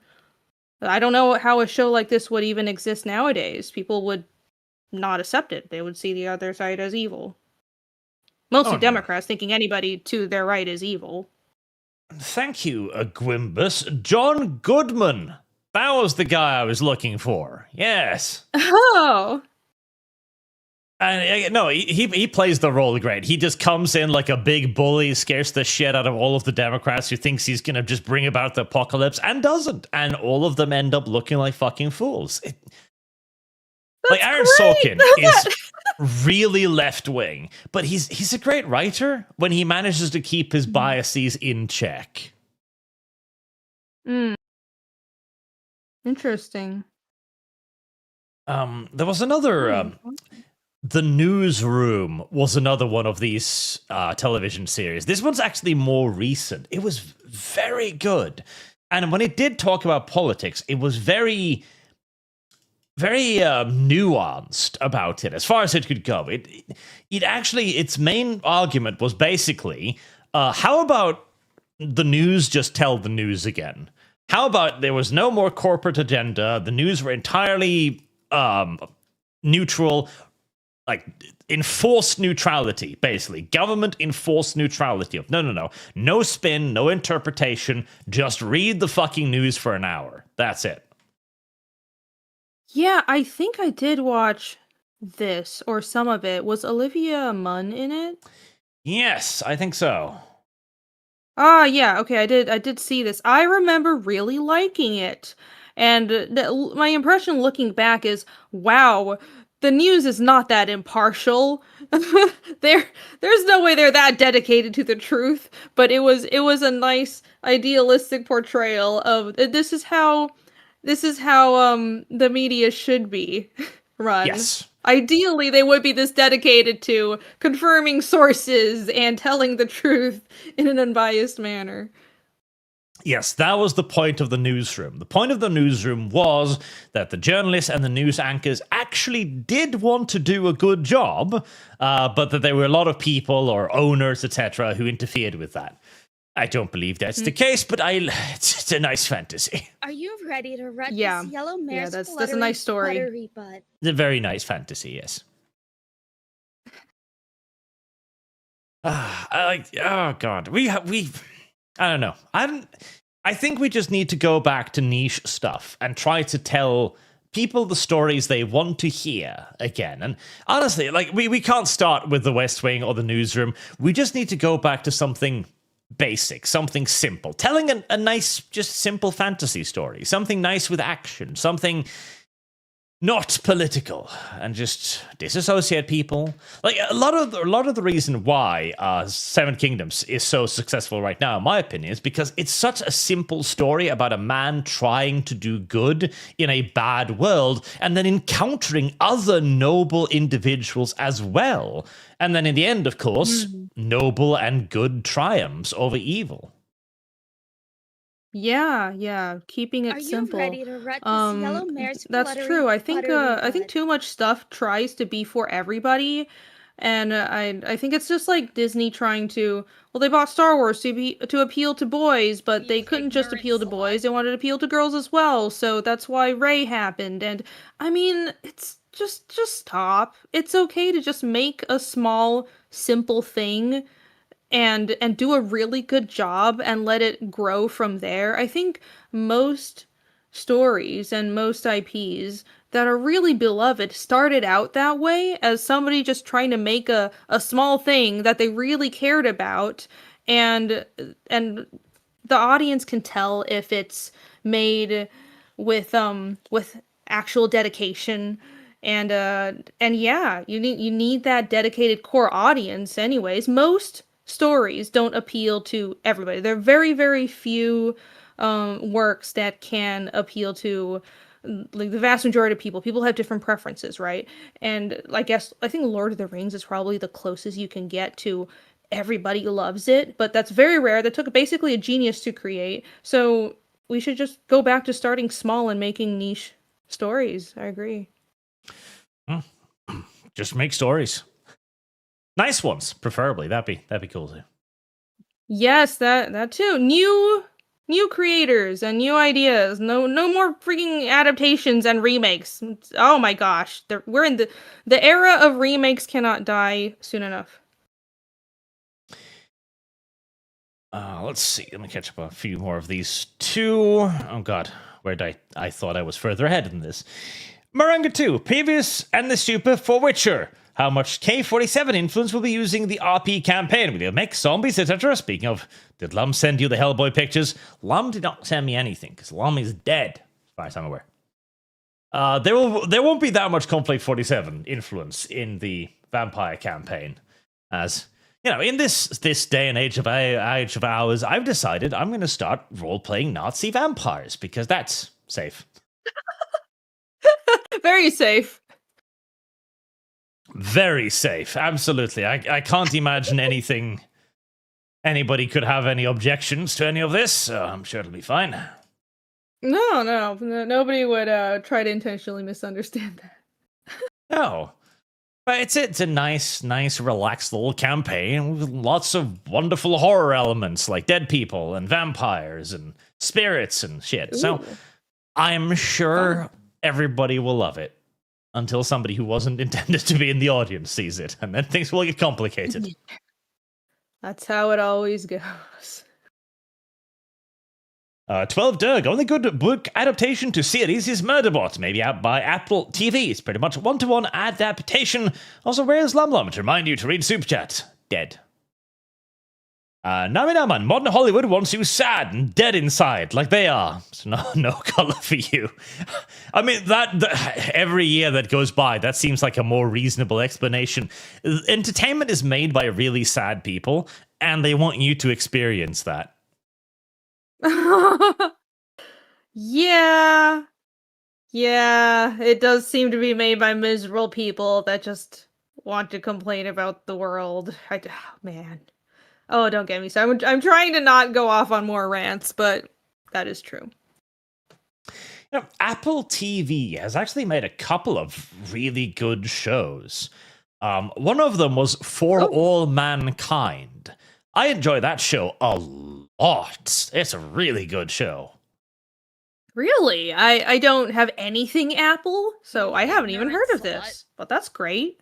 Yeah, no, nobody fucking cares about Apple. Nobody even thinks Apple makes stuff, but they do, and some of it's really good. Like, For All Mankind is a great fucking show. Incredibly good suspense. Okay. Well, I might check it out then. Yeah, it's really solid. Like, weirdly so. What's it about? The basic premise is that America lost the space race to the Soviet Union. And so the space race just continued because America wouldn't fucking give up. So Huh. now both are just going fucking full pell-mell course, investing massively in space. So they go to the moon, they start building bases, they send up dudes with guns, obviously. They start going to Mars. And both sides are pushing the envelope harder and harder, and all of the accidents that inevitably follows provides the drama.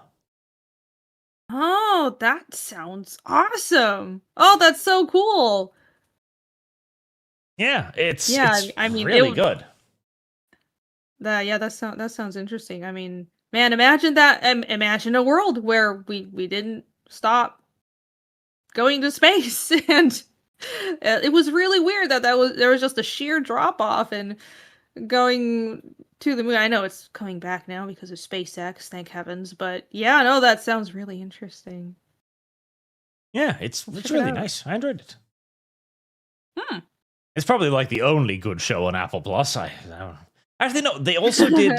They finally managed to finish the Band of Brothers spin-off, Masters of the Air, which I'll always appreciate Apple Plus for that, because that show had been in production hell for like 10 years, and I mean, it wasn't as good as Band of Brothers by any stretch of the imagination, but it was good enough, and I was just happy it finally fucking came out.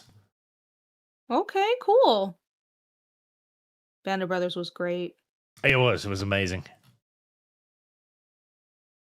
No one F you. That's a no one F you. Why did your fucking names?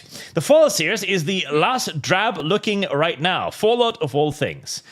Okay, so Fallout, at least it looks good, right? But oh god, the story of Fallout. The story of the Fallout TV show is the exact opposite of everything else in all of the Fallout games. It feels like the creators of Bethesda were just like, you know that game New Vegas? Oh, the incredibly popular one? Yeah, that one. Should we adopt that? No. I want you to piss on it. Aww. I want you to actively destroy every single part of it. And that's what they're doing. Aw, that's unfortunate. It is. Like the chick does an okay job at playing the naive retard, which isn't a hard role to play, I suppose. The ghoul does great because he's an ancient actor who's been doing this for fucking years. The Brotherhood of Steel is just a fucking joke. They are actively taking the piss out of it every step of the way. And the guy who plays Maximus, man, I don't know if it's, maybe it's just his face, but he constantly looks like, I don't know, like no thoughts passing through brain. He looks like an NPC to me. I've heard similar critiques. I haven't watched Fallout. I don't know anything about Fallout, but I've heard people mention that it doesn't seem like much of a character, basically. No, every time he's on screen, I can audibly hear in my own head. Oh no. He's not good. He's really bad. He's really bad. Well, at least there is color, it looks like. Yes, it is actually nice and colorful. That is true. It actually has good color. And it does okay with the costumes too. Like the power armor looks great. It's just that they keep playing off the Brotherhood of Steel like there's some kind of fucking joke. That armor looks cool. Yeah, it looks great. Like, they did fantastic with the practical effects for it. Yeah. Yeah. It's too bad it couldn't be, it seems like they didn't quite go all the way. And it could have been very good. Steel Mannings 2. Arch, you really need to read Speak for the Dead. I've been told that, but I don't have any free time. I don't know what the concept is anymore. And I feel that. Ravna Hilot, hope you are well. And Renie just pleep. I think he mean pledge. I can't fucking tell. Pledge to Kickstarter. Best of luck with the project going forward. Oh, thank you so much. Thank you. Think I I'm fucking appreciate it. dyslexic. Castle Baron, skip the ad, please. Listen, I have no control over how many ads YouTube wishes to place inside this piece of media. Suffer. Or just get one of the browsers that blocks all of the ads. Listen, I've explained this before, but every time I've just put the ads to maximum, YouTube rewards me by showing more people the stream, okay? I can see on the back end an increase in recommendeds every time I just yoink the fucking ads to maximum, so suffer. Oh, interesting. I should try that more. But yeah, You just use should. Brave browser. Yeah, Brave is literally, great. just use a Brave browser, something that just blocks ads. Like, Yep. go ahead. I don't mind. Listen, the ad revenue is fucking nothing anyways, but even if you're watching it and you don't see ads, the algorithm still rewards me, so there you go. There you go. Literally. It's such a fucking... Okay, like... This is a side rant in and of itself, but the reason why ads died on television was because they got more and more egregious, longer and longer ad breaks, until when you were watching a movie, it had like 8 30-minute ad breaks in it. Like, nobody's gonna fucking watch that shit. And a large part of the reason why people moved over to things like streaming was because it was a far more organic medium, there were less ads, there were more entertainment, and you could pick whatever you wanted to watch. Now, YouTube is becoming as bad as fucking television. Like, stupid. Yeah, I mean, isn't it a thing where, well, we got rid of, well, not got rid of, but most people don't watch cable TV anymore. But now with all the streaming services, with all the money you spend, if you want to keep up to date and, I don't know, keep up with the Joneses, it costs the same, if not more. So streaming and all these different platforms have effectively just replaced it and become the same thing. Yeah. I mean, hell, even streaming platforms have fucking ads now. You've got to pay extra to not get ads on them. Oh yeah, no, it's infuriating. It's like I paid so much for Amazon, and sometimes I pay for Amazon Prime, and then I paid for the movie, and I still get ads, like 2 or 3 minute ads. They should not do that. It's infuriating. Please. Yeah. Well, you paid for the product, yes, but you didn't pay enough. No, they have this like less ads thing. I was like, just give me no ads. Either there are ads or there aren't. Listen, if you pay us, we'll give you less ads. Not no ads, mind you. It's like holding our entertainment hostage. It's literally what they do. Darnago, Arch, please tell our guest about the Krag rifle. That'll be incredibly insensitive. Wait.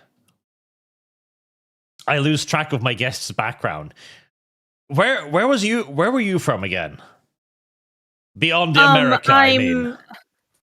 Right, I'm American, but I was born in Taiwan and raised there. Oh, thank God. Right, so it's safe. It's safe? What would not be safe? Because the Krag Jurgensen rifle, which he asked me to tell you about, it was used during the American conquest of the Philippines, and the Americans came up with a song singing about how they were civilizing the Philippines with firearms. So I need to double check. Oh dear. Yeah, I didn't know this lore, so clearly I'm not Filipino. Yeah, there you go. I needed to double check that one.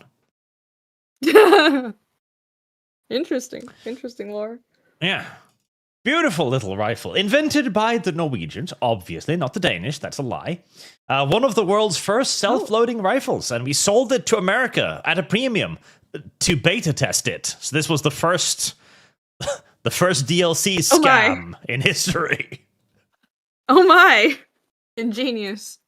Yes. As the Americans were like, the gun don't work. The springs are too soft. It keeps jamming. And we're like, we'll fix that in our version. Neat. Well done. Well done, Norway. Very I neat. suppose.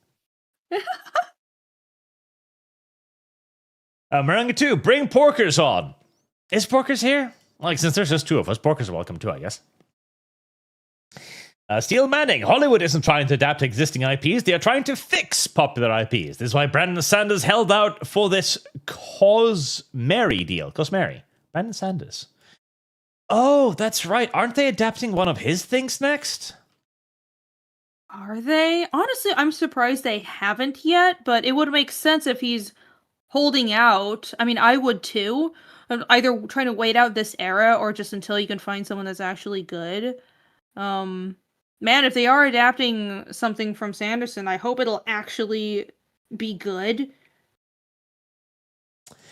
Yeah, because I saw this recently, and yeah, apparently they're adopting two of his books by Apple TV. Okay, well, that's Mistborn and the Stormlight Archive series. Yeah, okay. Well, if it's, you know what, that... Since you speak so highly of Apple TV, apparently they make good stuff, then hopefully that's good news. As long as it's not Amazon again. It's probably because Apple TV isn't, like, no one really watches it or knows that they make stuff. That's probably why things are good, because you don't have activists trying to change things. Everyone's paying attention to Netflix and Amazon, but if no one's paying attention to the production, then that's a good thing in this day and age. Yes, like this, Apple doing it is the best chance it has of not being shit, so it might actually be alright. Fingers crossed. And yes, it is all about just taking stuff and using it as a flagpole for their own stuff. That is the majority of the nonsense from the current day entertainment. Are you ready to wreck this yellow mare's fluttery buttery butt? God, I miss Rome most of all, because it was this massive HBO show, super duper expensive, so many like era accurate fucking costumes. It was like the Game of Thrones of yesteryears, just sex and violence and all kinds of horrible shit. And all of it just done in universe. No politics, not a mention of it at any point. It was just like, yeah, this is a story in Rome. Enjoy. This was freaking peak, wasn't it? Man, I want to rewatch this already. Rome was so good. Rome was so good. Good God. One of the best TV shows ever. Yeah, this should be a prime example of, well, I mean, not so much like they're not adapting anything other than real history, but just staying true to history. I mean, there's plenty of things that are completely politically incorrect, but who cares? The Romans are not politically correct. They're an ancient people that were very practical, and that's how they were portrayed. And it was awesome because you could tell it was real. And again, like, you say that, they weren't really adopting anything, they were just adapting history. Well, allow me to introduce you to the black disabled King of England. This is painful. Like, actually, just adopting history is a pretty fucking tall bar, as it turns out. No, it's very difficult now. You don't understand. It's so difficult to just portray things that actually happened that we have clear historical records of. It's so hard, don't you know? Yep. It's difficult. Like Queen Charlotte, well-known African-American. Nuts. I blame Hamilton for all of this. That's where it all started, honestly. Oh, God. I'm so sad about Hamilton because it's a fantastic musical. Like, it's really good. The singing, the dancing, the choreography, the songs themselves. It is one of the best musicals probably ever produced. But it was also an actively racist production that even put out casting calls literally saying whites need not apply. Yep, that's where it all began. Yep. Fucking... Unfortunately. Awful. Awful. Remember Cleopatra, everybody? I do. That was lovely. That was great. Maranga 2. The reason why Knight's Tale had a modern style and music was because it wanted to translate hiccups, the emotions of those people to a modern audience, which, correct, yes. They basically wanted to tell you that, to the medieval peasants, this was an event. This was a celebration. Like, this was like going to the games, Everybody was hyping people up and cheering and having a grand old time. Yeah. I didn't mind that. The girl was a little anachronistic. Well, she was very anachronistic. I know it wasn't like meant to be completely historically accurate, but still, everything felt believably medieval-ish, except for the chick. So I didn't mind the music. I didn't mind the chick. Yeah, that was not a medieval chick. And she was also very much so kind of like because the two females in the show were, one obviously is supposed to be the romance, which is the one the knight wins, classic stuff, and the female blacksmith. At which point I'm just sitting there like, okay, so you've got the love interest and the tomboy. Right, okay, well, there you go. Sure, yeah.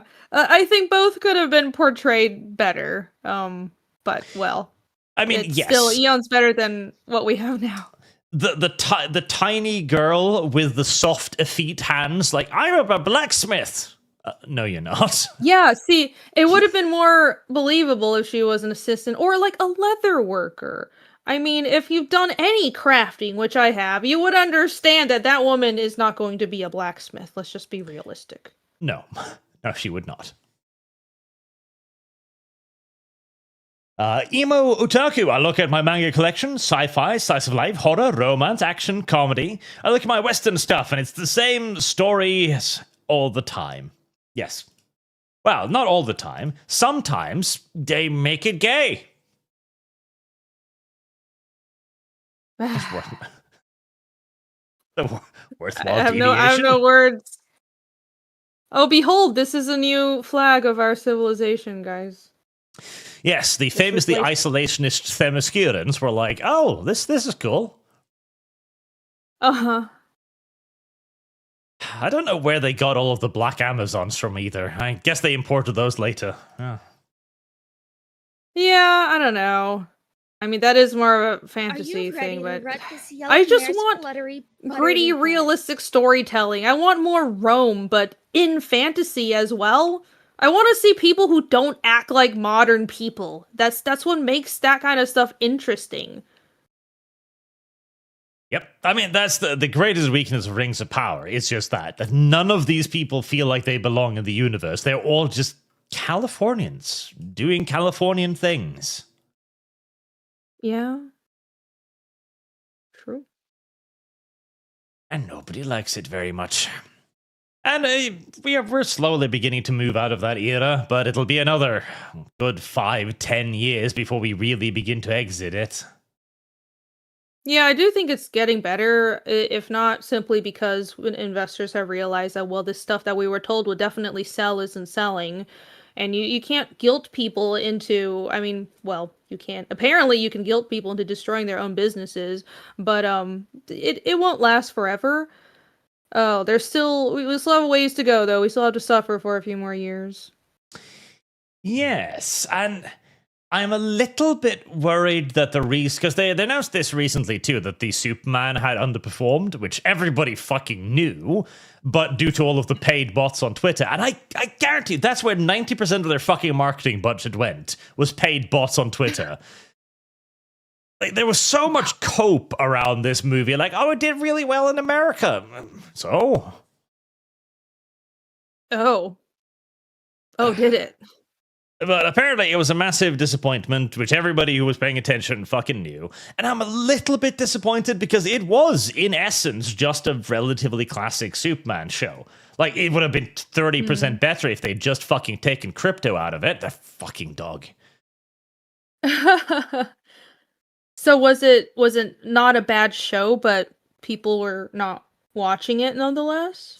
Like, it was a very classical comic book-esque story where Superman is a very blue-eyed, naive kind of hero. He tries to save everybody, including little squirrels along the side of the road. And it comes across as very comic book. And I like that, but they don't give Superman enough time to be Superman. Like, you're introduced to him at what is supposed to be the height of his power, and he feels like a side character in his own movie. That's weird. Yeah, there were many errors with this movie, but I'm a little bit sad that it flopped as bad as it did, because I think that might send signals to the people at DC again that, oh, people don't actually want traditional movies, where the biggest reason why this flopped was because it wasn't traditional enough, and because the PR campaign around it... James Gunn was rage baiting people for some reason, saying one thing, then the other, just trying to get people pissed off. I don't fucking know. Well, yeah, that's never backfired. Why would you do that? Yeah, it's like, really stupid on multiple levels. Yeah, it's unfortunate that it didn't do well, but also I hope Hollywood keeps in mind that if movies that are not bad, I thought it was a show, but if movies or shows that are more traditionally made, and if they don't do well now, especially superhero stuff, it's because people have been burned. You have to earn the audience's trust back at this point. Yes, you do. You got to earn the audience's trust back. And you've got to play it straight. You're going to keep playing it straight, build up that reputation again. And like, the big problem too is the Superman movie, almost no matter what they made it into, if they had just fucking cast Cavill like everybody wanted, it would have received so much positive PR. Everyone would have been aboard. They would have excused almost all the minor flaws. He would have received so much more positive support. But because of James Gunn's fucking ego, he couldn't do it. Why wouldn't he cast Cavill? He is made to be Superman. It is fortunate that we have this actor that's made to be Superman, and we need to use that talent and that charisma while we still can. I don't understand why they're not. Man, yeah, it was stupid. Like, everybody just wanted, like, okay, take Cavill, but put him in a movie with colors this time. True. Yeah. I mean, he's just perfect for Superman. I don't know why they didn't do it. I remember somebody actually took like a picture of the Man of Steel uniform as it actually looked. I'm trying to find it now. I can't. But like the uniform is how it actually looked, and it's far more vibrant. It's still quite subdued, but it's far more vibrant. So even in the filming, they just... the brownification filter that modern entertainment still struggles with. Brownification. Man. Like, it's the medieval filter. It's the medieval / Mexico filter that people place on things when they want it to look sad.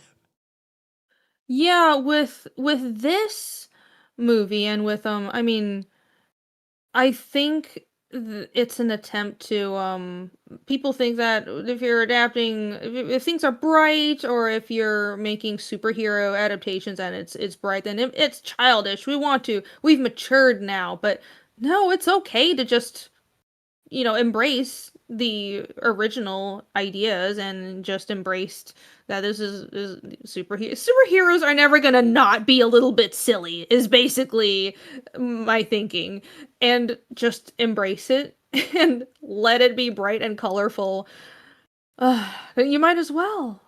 This doesn't look interesting. You're never gonna be edgy, and especially Superman. With Batman, you can manage to be edgy and dark, but it just doesn't work for Superman. He's the opposite of that. He's supposed to be hopeful and bright and just pure good. So it doesn't make sense to Batmanify it. No. Well, I have on the picture, like, this is the suit, and you can see, compared to the one in the movie, it's like, this is still way too, like, blown out and bland, but it's far lighter. They already slapped filters on this to make it darker. Yeah, I can see. They're fucking stupid. Unfortunate. Nathan Cassidy, the crazy part about Reign of Fire is the dragon designs have influenced how dragons' vyvants are designed afterwards. Yeah, they had really good designs in that movie too. No one admitted Lum has finally perished from the can of Sue-storming you sent her, the explanation of which also drove out half of the town. It's minor biological disaster. The malcontent, you want old slop, American Pie and Face Off. That was slop. How far we have fallen. Yes. Yes, we have. Wolfsbane was a mix of Me Too and woke that either culled the veteran creatives or prevented new creators from blossoming. That and the placement sucked. Yes. So it was like the creatives that did survive was basically how do I put it? They were corrupted, essentially. They had to abide by the orthodoxy. And so they had to tone everything down as things went on. Like, they had to become more and more progressives. And so even the ones that survived became just like the people that they were now employing in the writer's room. True. Yeah, I think there was a culling of creatives or anybody who stepped out of line. Yes. And so to survive, you had to get with the program. Yeah. I remember I rewatched Buffy not too long ago because I was sitting and thinking like, okay, I remember Buffy was really cool when I watched it as a kid. It can't actually have been that good. So I started rewatching it, and it's hammy, sure, but it actually is really goddamn good somehow.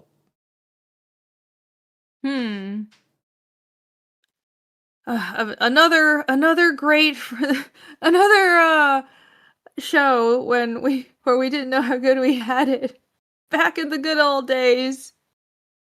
We didn't. We had no idea. But even there, too, you can kind of see Buffy through the seasons as the story goes on. Buffy grows less and less sexy, like every season that passes. And that kind of demonstrates, like, the what was it, Will Wheaton who made that show? Yeah.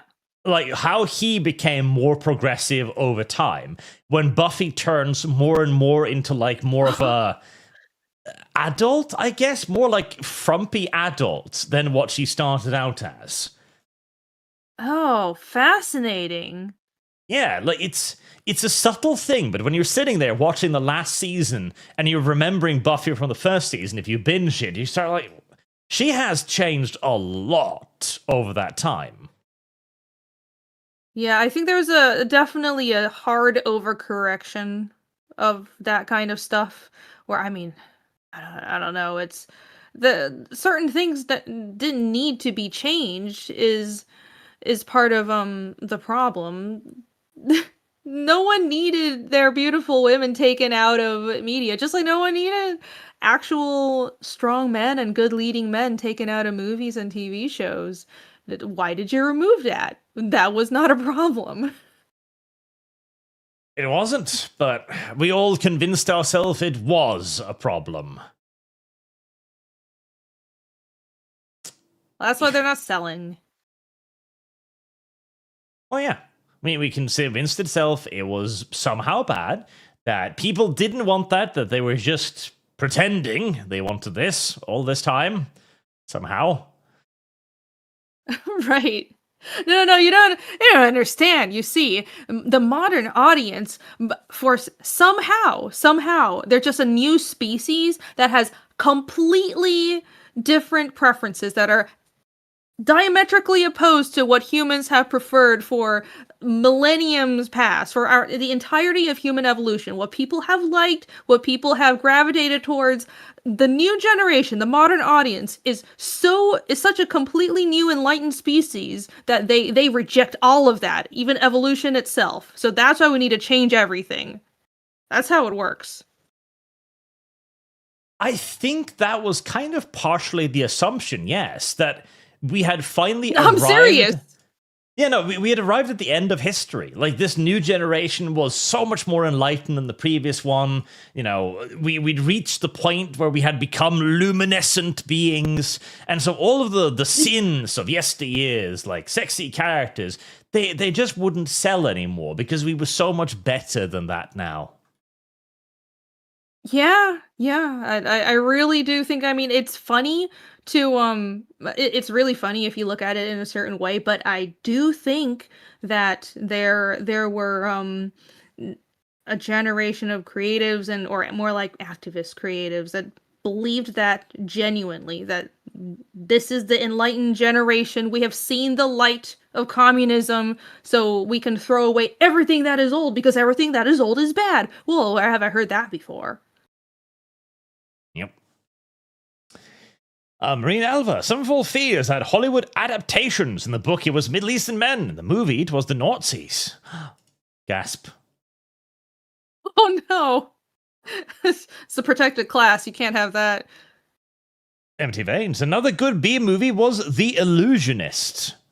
I mean, we thought we had B movies then. We didn't. We just had A movies that we didn't know about. Yeah, The Illusionist was good.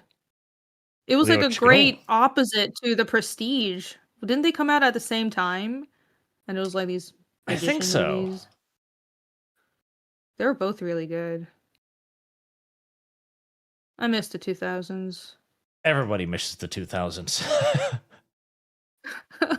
Everybody just wants to go back and freeze time right there. It's like, yep, nothing advances. Turn it back, please. Well, Chickador, Team America has gotten more true as the times has passed. Same with Idiocracy. Oh, God, Idiocracy. I mean, if anything, the only thing Idiocracy got wrong was that people would just become stupider. No. People wouldn't just become stupider. They would become ideologically stupider. Right. Yeah, I think they got the people getting stupider part right, but what they missed was, well, they would get stupider but not realize that they're stupid at the same time, and in fact be very self-righteous about it. Yes, because like that's the thing. In Idiocracy, the people, like, they can't help it, right? The various characters in Idiocracy are in essence guiltless for what they're doing. They're blameless. Yeah. They're just dumb. They're actually just stupid. After years of inbreeding and terrible diet, etc., they're actually just stupid. So they can't be blamed for the collapse of society. Meanwhile, our idiots, it's not that they're just dumb, they're ideologically indoctrinated. They have, for so many years, been told that the sky is red, that they can now stare up at the blue sky and go, well, that's obviously red. What's wrong with you? Yeah. Yeah, they missed the self-righteousness of it all. Yeah. So like it's this weird thing where it's not necessarily the IQ, it's the programming.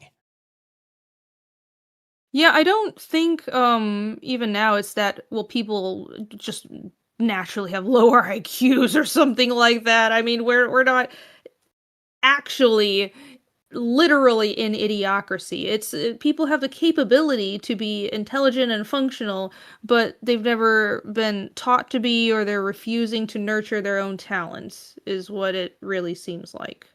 For now. Could get worse. Well, a beautiful example was What is a Woman? Oh my gosh, this was great! Because this illustrates my point perfectly, right? You have a guy and simply asks, like, what is a woman? And he goes to African villages with tribals with sub 60 IQ, still hunting birds with fucking sticks in the desert. And they're like, well, a woman is a human female. Yes. That's a really fucking simple question.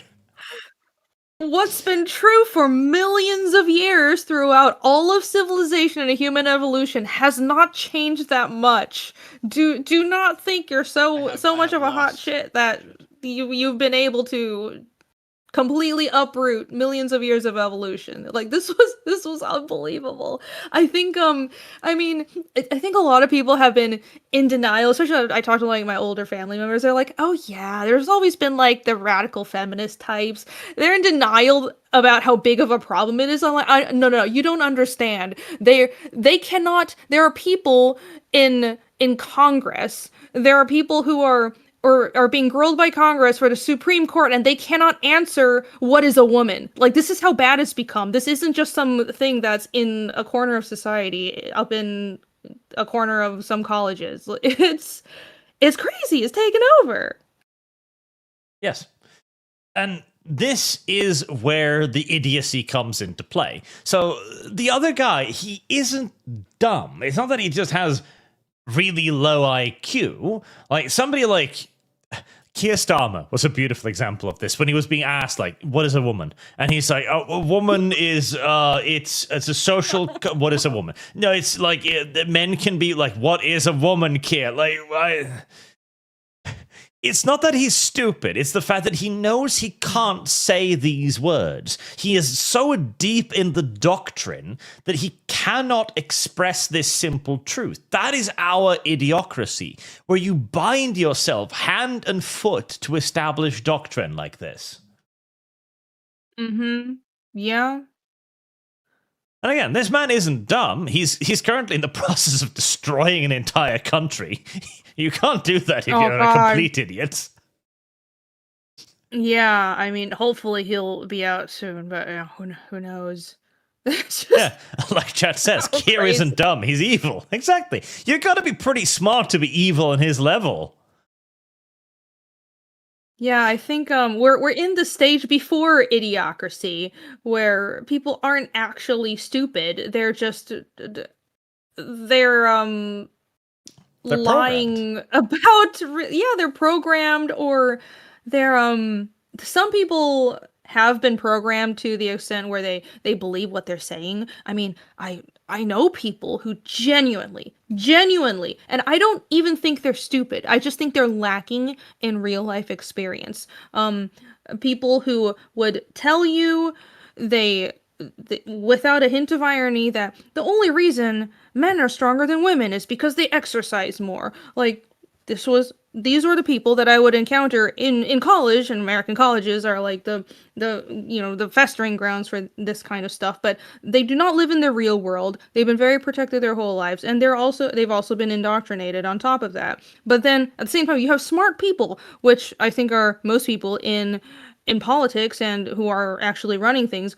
They're smart, but they've been conditioned to say what the establishment wants them to say. They know what they're saying isn't true. They know they're lying. They know what a woman is, but they either want to say the orthodox thing, or they know that if they step out of line, they'll get canceled. So they shut up and they say what's politically acceptable or will get them not canceled. It's cowardice, really, more than anything.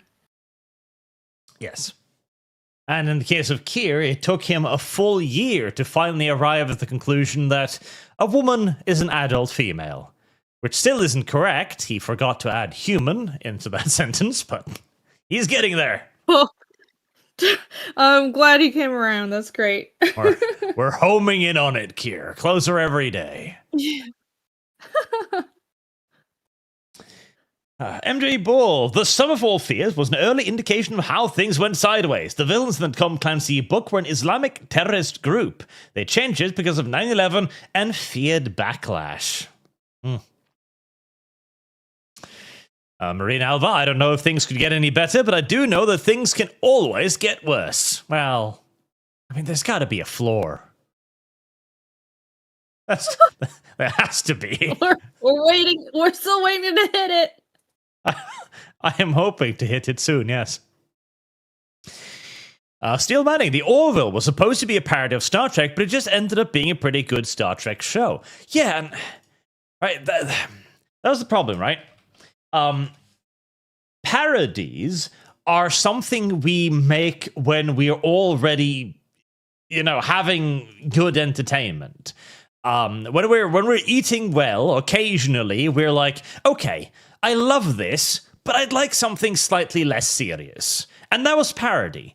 The reason why parody is dead today is, one, because nobody knows how to make parody anymore, because nobody actually understands what they're making, and two, nobody's eating. Everybody's fucking starving. We don't want not food, but funny. And yeah. the Orville kind of became that, where it started out as Star Trek, but funny, and then people were like, listen, we don't actually have Star Trek, so if you could just do Star Trek instead, please. Oh, that's great. I mean, we're in this weird era where you can't quite tell the difference between parody, what's parody or what's a genuine an actual just a bad adaptation. or what's intentional parody and what's not. It's very confusing. Yep. The malcontent. You can't make a parody and satire because we're living it. The people calling everyone racist are calling brown federal agents the N-word. Yes. I've seen yeah. I've seen that. I'm sorry. But it happens in I've read this in comics. I've seen instances where they have the villains doing their villain speech, but they're saying reasonable things that anybody who was pre-2011, 2014 indoctrination, like anybody who grew up in the 90s and before would be like, yeah, this is common sense. And they're saying stuff like, we need to have borders to have a country. And that's what the villain is saying. It's just like, how have you lost the plot so much? Yeah. You can't make a parody when the red speech is like, there's illegals taking your jobs. And then California, suddenly, employment, right, like, what was it? The one place in California, I think, there was 80% of waitresses or staffs working in the direct service industry were illegals. And so suddenly, all of those openings were now open to locals. It's like, the illegals were taking the fucking jobs. Great. No, that's perfect. The locals and the Americans are the people who should be working those jobs. The economy would be way better if, imagine that, people who are legally allowed to work in the country were the only people having jobs or taking the jobs. It's not complicated. And it's all of the cope too. The illegals don't work, they don't have papers. Oh, that's stopped people before. Oh gosh, we all know that's not true. No, my current rebuttal to anyone who to progressive types who want to argue about immigration is, well, I don't like a slave class. I actually think it's really bad for, first of all, to have child trafficking and human trafficking, which is what happens at the border a lot, but also people who are illegal in the country are essentially a slave class. And I don't want that. So I would like people who working in the country who have actual protections and are paid well and can be recognized for their work and helped if there's any trouble. They should have rights. Imagine that. Yep. You'd think that would be normal, but no. Yeah. Marine Alva, so people are as dumb as victims in a horror movie. Worse. Luna's Prince for 20. Thank you very much, sir. Is there a place to see all the funding options? I would like to know my options. Bath of Glock Brand Horse Seaman Fund. What the fuck? What? Oh my, what? What is that? I don't know what that one is either, honestly. I should probably just put the fucking fun somewhere specifically. Right now, I basically just show it on screen occasionally in a scrolling little text. Porkers, I smell you.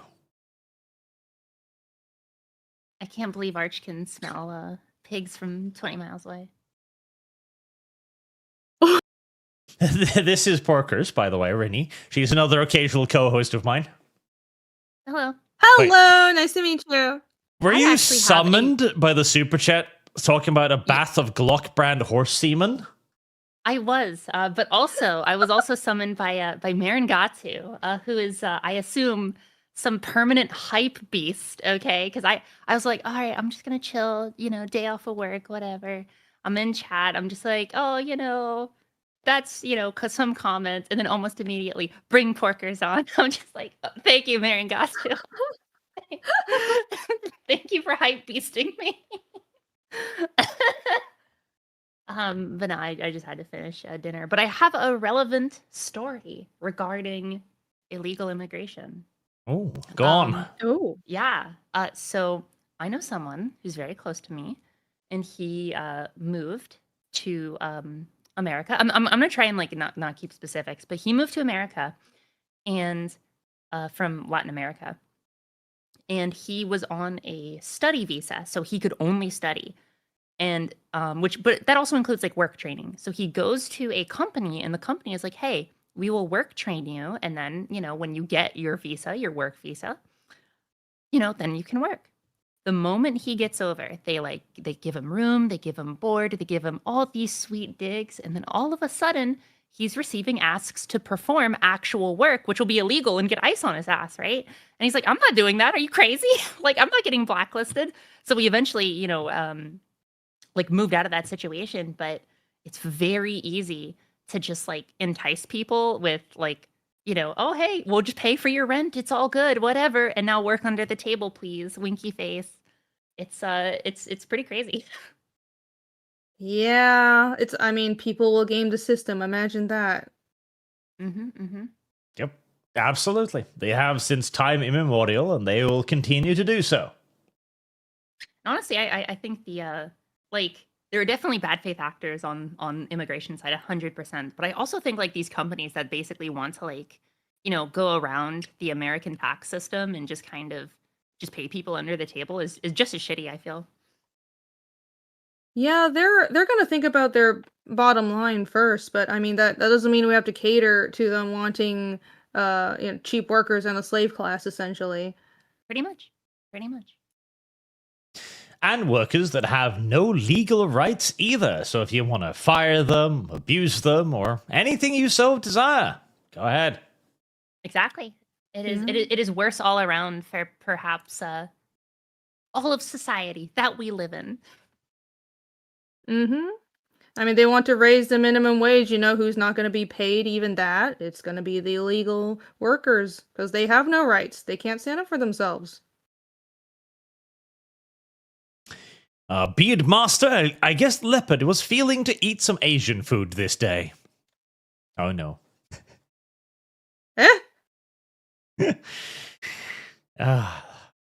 Shady Duck for another 20, thank you. We have elk where I live. I've been chased because I startled one while in a four-wheeler. They honestly don't give a shit about anything. They stand in front of rock trucks, and all the trucks can do is wait. Moose are big. Yes. Unironically, their brains don't register threats. Wow. I'm glad I don't live near any meese. The meese. I like the word meese. That's the word. Is that the actual word, me? I don't know. I don't think so. I thought that's what the plural was, but now I'm pretty sure I was wrong, but I'm gonna keep saying it. Moosin, perhaps? That'd be funny. Moosin. Moosin. That's even better. Hang on, moose plural. A flock of moose and it's mice. just moose. It's just moose. Okay. Meisters. Oh, so it's the same word. It's All the right, same there word, you go. yeah. So you never know if there's one moose or multiple moose. Very Although, confusing. I kind of subscribe with the idea that because in old days, right, when a prominent author or writer or whatever wanted to make a word, he just said the fucking word. So you know what? fuck it. I'll say Moosin from now on. And if people correct me, I say, yeah, I know. I'm calling it Moosin now. There you go. Listen. Yeah. Perfect. It's the way to go. The Pit, John. Arch, a woman approaching a wild predator in nature, take a selfie. It's not a case about main protagonist mentality. It's a case about women in general. I don't know. Most women I've encountered have looked at wild animals and gone like, I'm not touching that. I know. Most women I know have strong self-preservation instincts. I think this is an urban liberal problem. Yes, an I think it's urban just a problem problem. with like stupid people in general. I have lost. I don't know. Well, David Morrison, many choose not to feel bad about themselves. So they change everything but themselves. Stories, art, society. If you feel bad about yourself, change. Like me, I've lost 25 pounds in 18 days. That's very good, sir. That's good. Congratulations. Hell yeah. yeah, congrats. That's great. You must become smaller. Good for- Wimbus. Is worth doing a breakdown video on the West Wing. I love the show. I know it off by heart, but man, rewatching it now, you can see the cracks in it. I have been thinking of going back to old left-wing progressive videos and seeing how they've held up, because me and Saga watched a video on one of these influencers the other day, on how he managed to waste like millions of dollars and had to beg his community for another like $100,000 to pay his taxes. And the worst part is they did actually pay his taxes. Wasn't that Innuendo Studios? Question Yes. mark? I have seen people talk about that $150,000 like so many times. Yeah, clearly, you have an opportunity to get people to pay pretty much whatever you want them to. It's just so long as you do it through the correct people. But I've been thinking about going back and watching some of those videos and just seeing how they held up. So maybe the West Wing could be one of That'd be them. fun. God, that is a lot of television to watch. So... Quimbus, Studio 60 on the Sunset Strip was also Aaron Sork. Studio 60. The West Wing was still an eye-rolling caricature. If you were actually conservative, it was less mean-spirited about it. It was still quite caricature-ish, but at least it came from a place of ignorance rather than just straight-up malice.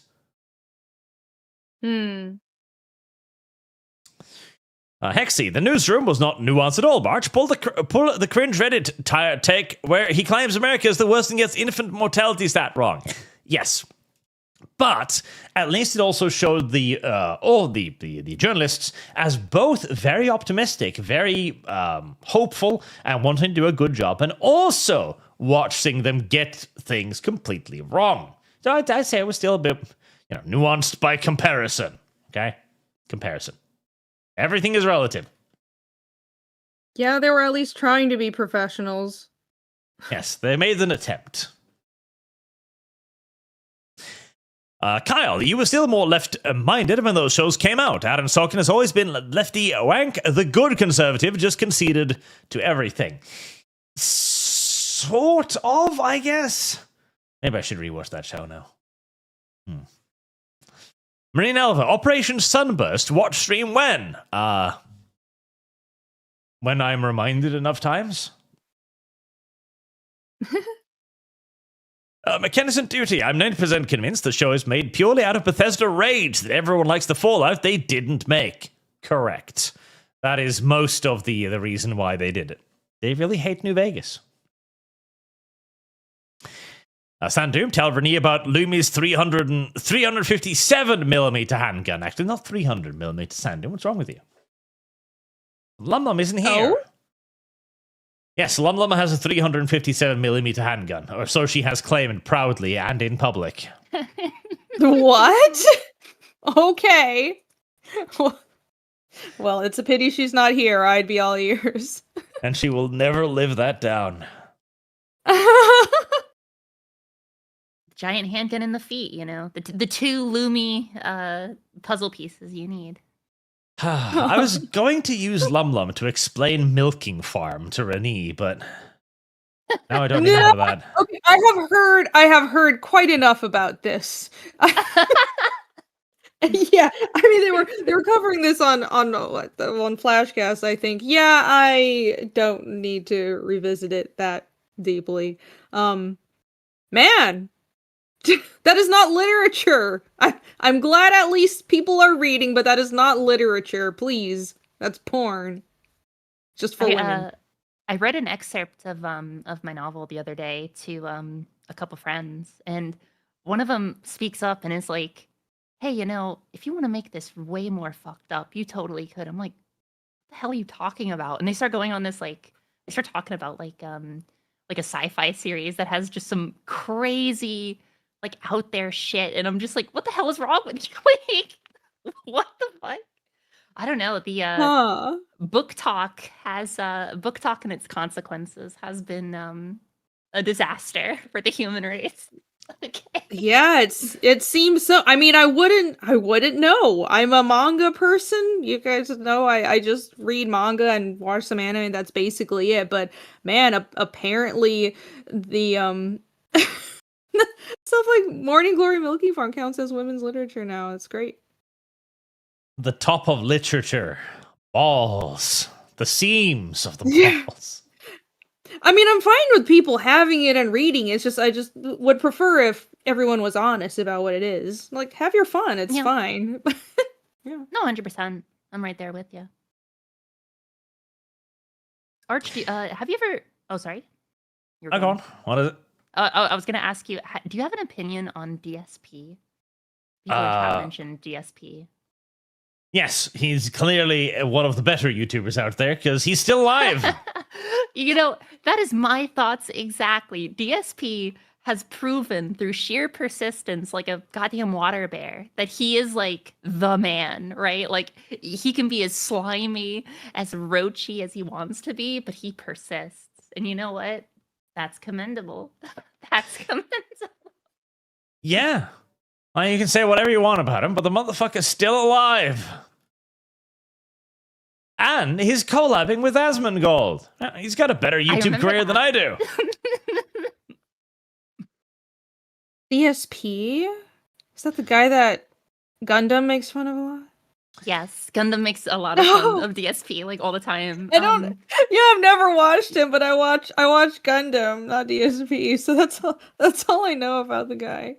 He's also famous for that man who masturbated on stream.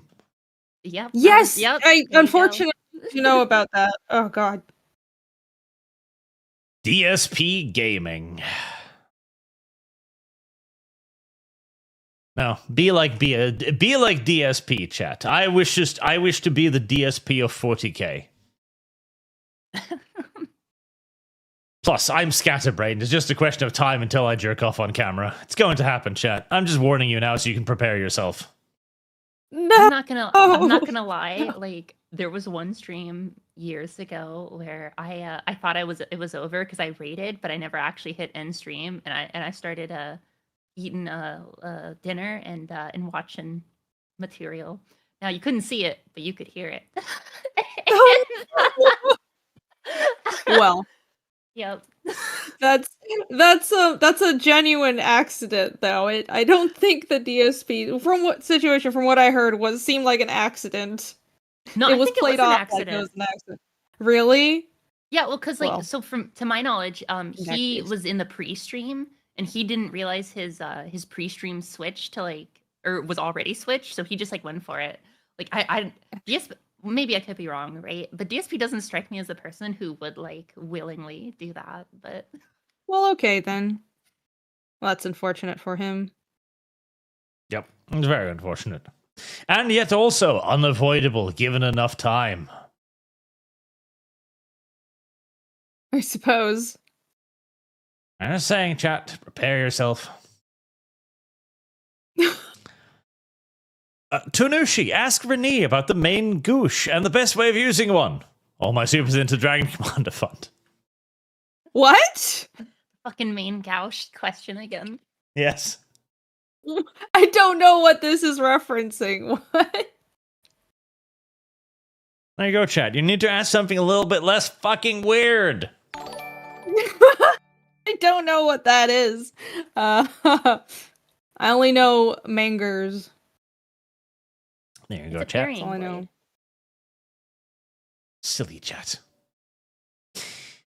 Brendan Lucas, New Vegas, all about the consequences. There was even DLC about unintended ones, but Fallout Season 2 ends on revelation that the vaults aren't experiment. It's the wasteland that's the experiment. Oh, that's so fucking gay. Oh, that's so fucking gay. Oh, that is such a fucking ass sniff moment when some Californian sits in an office somewhere and go, but what if it was all an experiment? No. The vaults was an experiment because they were going to try and build colony ships to go into space. They had genuine questions like, what happens if A or B?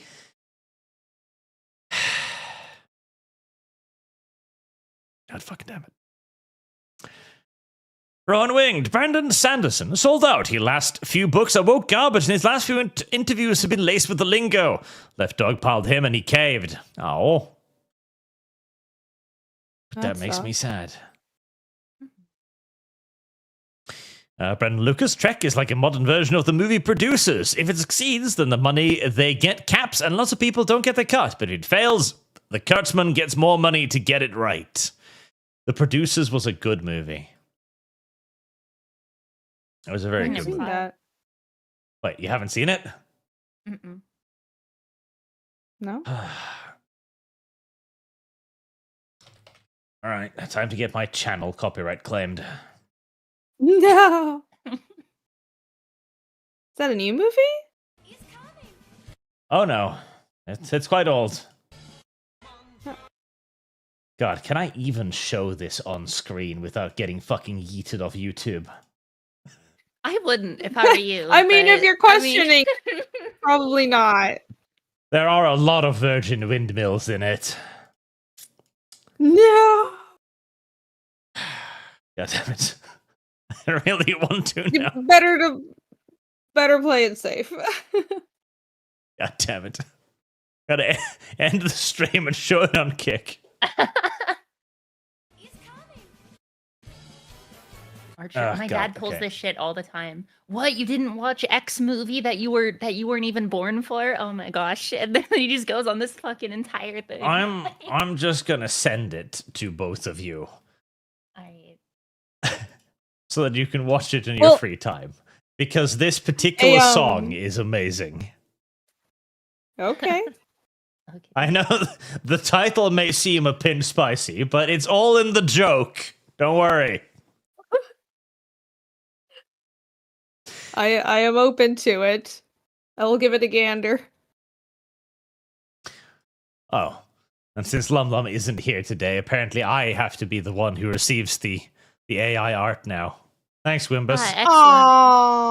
Look at that guy! Little meese.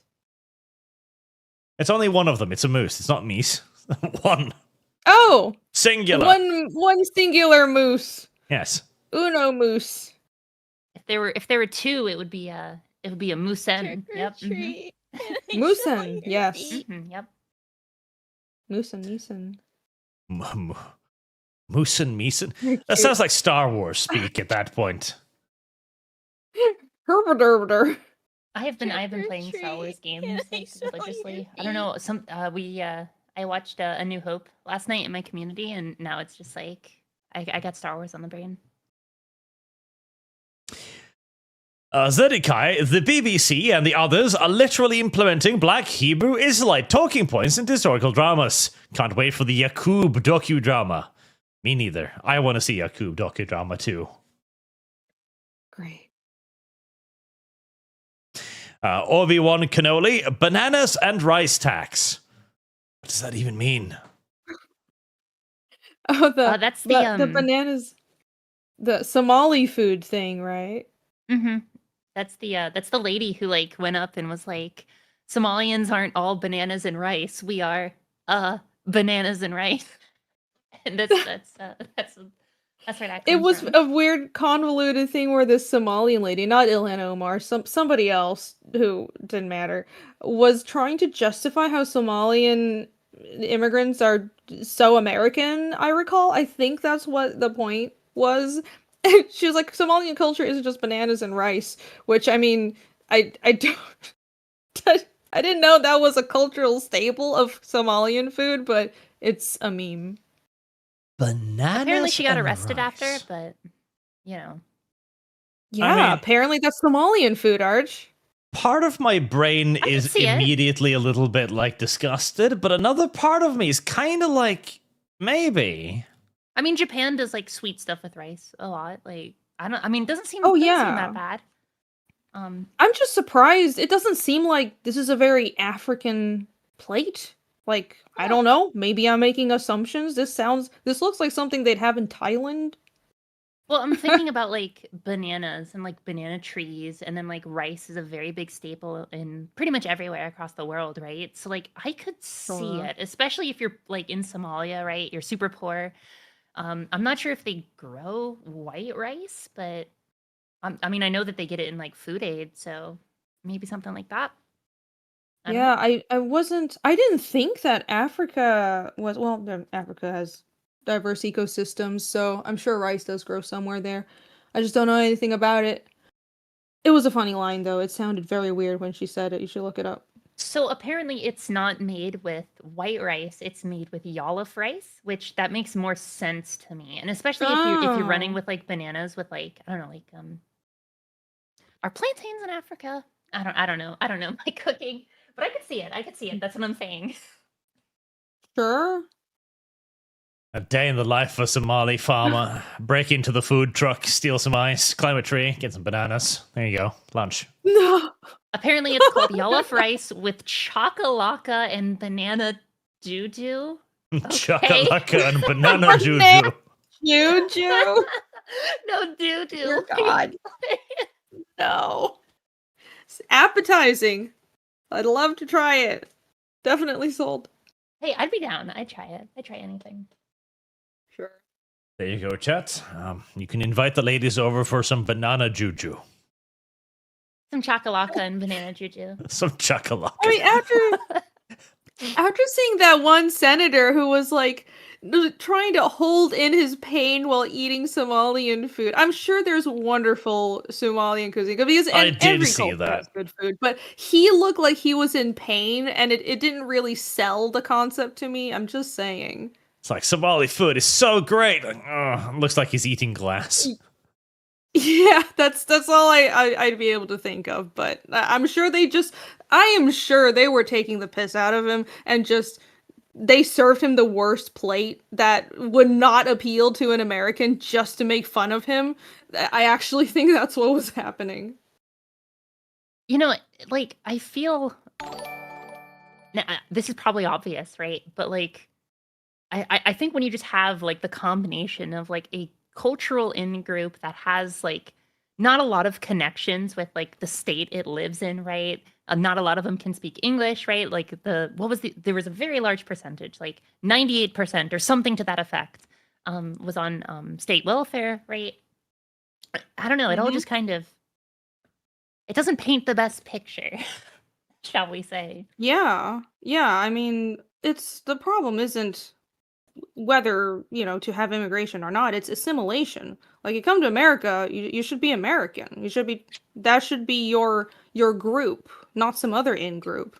I mean, that's just the basis for having a functional country. One of my best friends is Nigerian, and he's like the most American person I've ever met. Like, he's very much assimilated. He's like, oh, the fucking football game, et cetera, right? Like, he has an American accent, he speaks English and everything, and no, he's great. So Fantastic. That's how it's done. The poor man. Shakes it like, like constantly He's chewing. so sad. Like, let me make some motion with my spoon, like move that part over the air, mix that to get lit. Yep, please turn off the camera. The joy is not reaching his eyes. The act is not working. well, I'm trying to remember the name of the like. He looks like you know the guy who plays Robin in The Dark Knight Rises. He looks like that actor.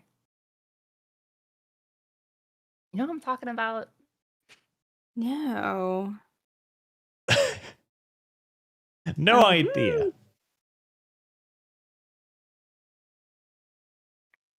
Poor man. I know. I Back mean, to walked Archmus. into it though. Back to Archmoose. Archmoose can be the background for the rest of the stream. Nathan Cassidy, it's not that they are stupid, it's that the egos have gotten so huge that admitting they are wrong could crush them. Well, it's also morally. Like, if you admit to being a bad person, that's actually really bad for you. So you don't want to do that. Marine Alva, 2020 was the end of the world, and the way 2026 is being set up for, we are in for a repeat. Get ready for masks and lockdowns.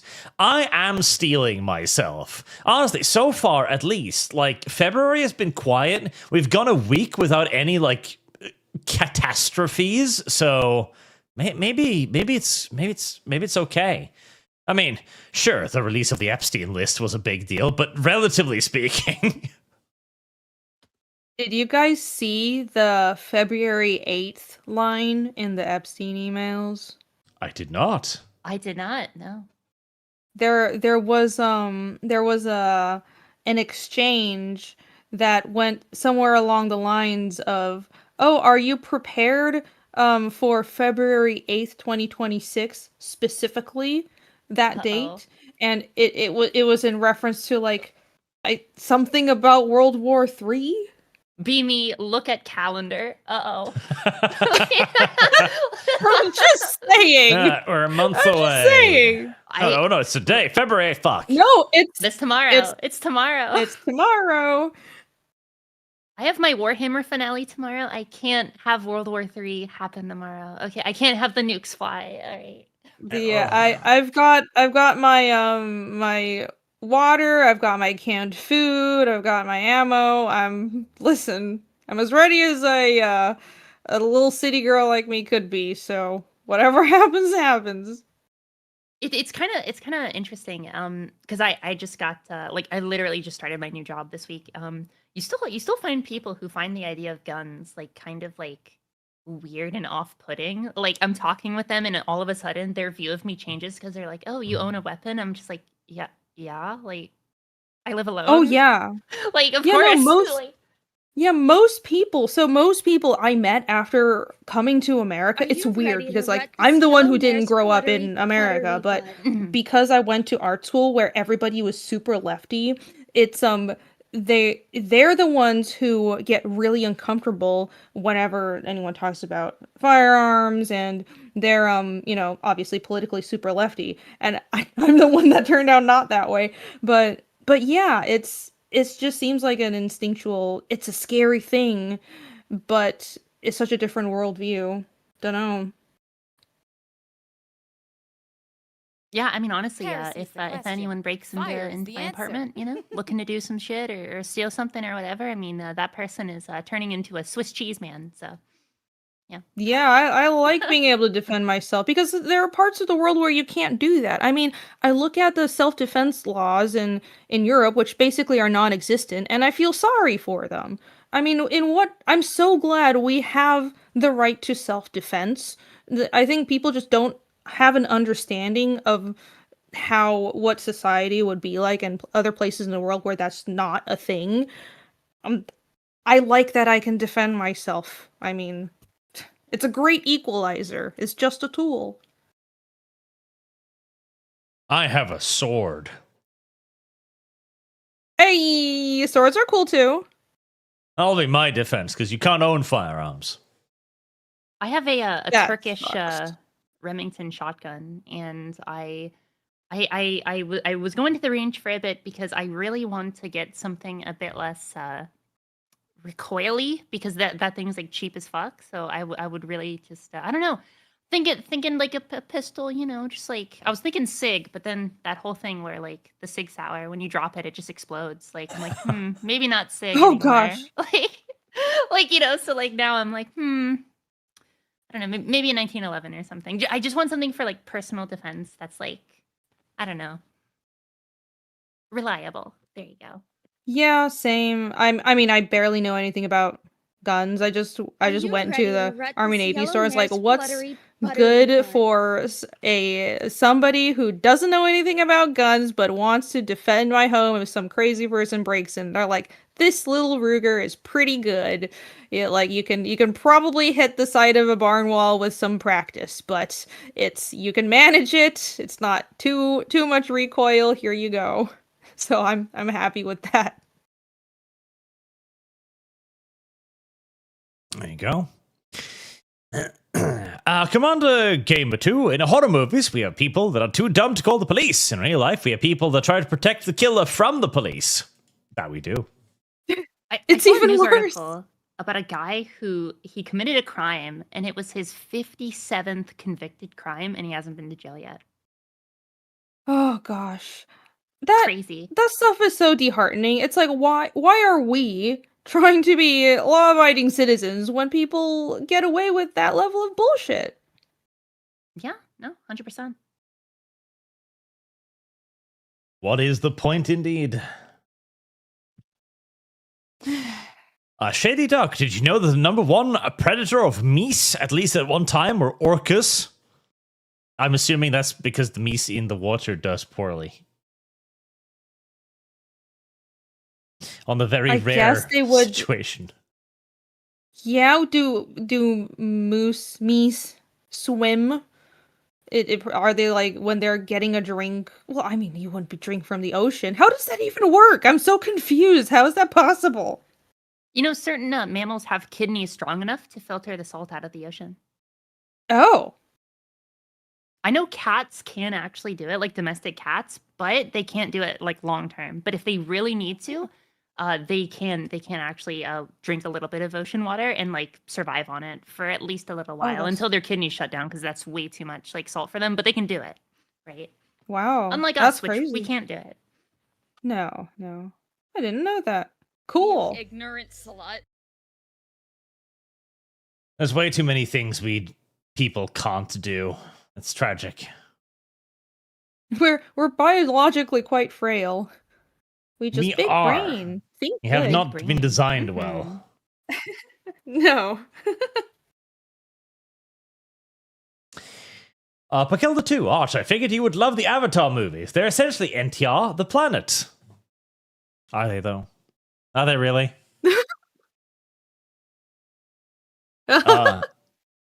Marksman, I've heard that Iron Lung up in Norway. You now have a chance to see it. Has Renie seen Iron Lung? Was it a good film? Review it, Arch. Also, how's the plan for friendship with benefits? I have no idea. I have not seen Iron Lung. Still have no idea how I'm going to Ignorant play slut. the pony porn game. Huh? The what? What the fuck? What the fuck did I space out to? Chat has There's- paid me to play Friendship with Benefits, which is a pony porn game. Oh I wanna no. No. Chat, why? I have been assured there's an AI voice mod for it, so I don't have to read anything. That's good. But My I have no idea. condolences. I have no idea how I can play it or where I can play it. I might just have to record it and then upload it like a heavily censored you version. ready to wreck Although this even yellow then, mare's I think fluttery, YouTube might buttery slap me butt? for that too. Oh, YouTube is very censorious about that kind of stuff, even suggestive things, which is weird because you have like naked yoga as well. It would be funny if you can only put it on like Kick. Like, I couldn't even put it on Kick because Kick also forbids games that are majoritively sexual content, and this is that. Would Rumble be able to tolerate that? I think I might have to stream it exclusively on Twitter or something. Oh. I have no idea how am I going to go about that. Yeah, Twitter does allow for. Oh, Twitter is quite permissive, so I suppose. Because I remember I once talked about a hentai game on YouTube that I had been struck by a bunch of left-wing advocates for not being progressive enough, I guess. And that got me a strike, just for talking about the game. Oh yeah, YouTube is very censorious. I drew a like a bikini stream, but I was drawing my characters in swimsuits as like a campaign goal reach reward. And on the thumbnail, I had a character with like hair over her chest, and you couldn't see anything. But I don't remember, it was a citation or something like that. YouTube's like, you have to take this down. So you don't even have to show anything. The mere suggestion is a problem. Yes, I have no idea how to do that yet. Arch gets a fansly. I'll have to set up an OnlyFans account, and I'll just use it for that. No. I don't know, chat. If I have to set up an OnlyFans account, I'm taking pictures of myself in a Speedo to keep you out of it. That'll be my protective measure. Yellow mare's fluttery buttery butt. Mr. Bob, as long as you don't repeat the McChicken video or whatever, the Norwegian variant is Arch, we may forgive you. What? What?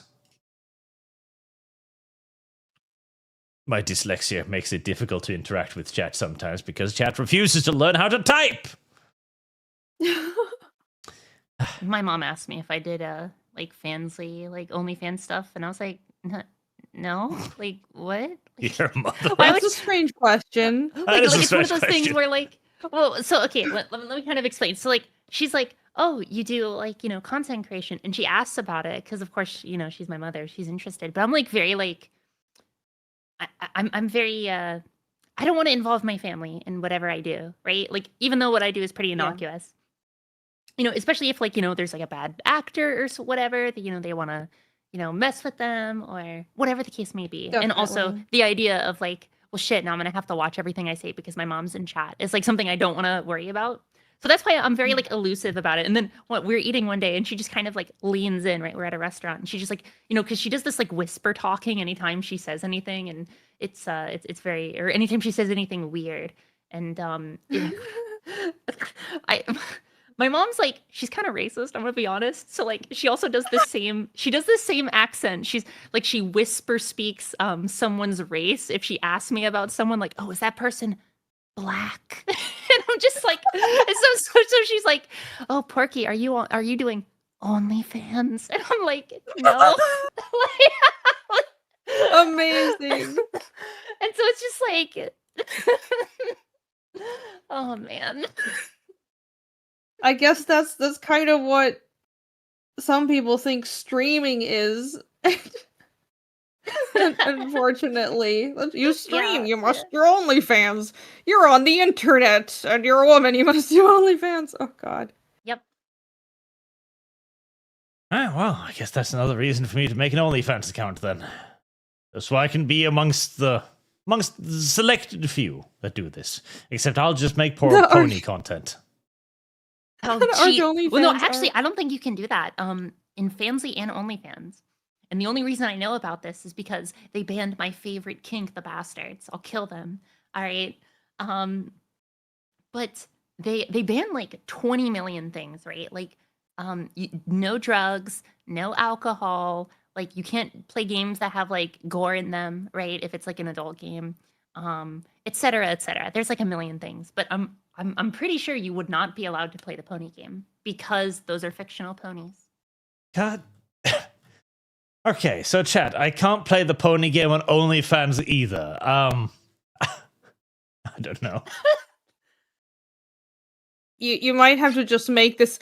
You're gonna have to resort to recording it and then like having it on a private drive and be like, okay, everyone who really wanted to see it, you get a link to download the video yourself. Or it'll just have to be Twitter. I mean, listen. Twitter already has stuff like this on it. What could they possibly object to some ponies for?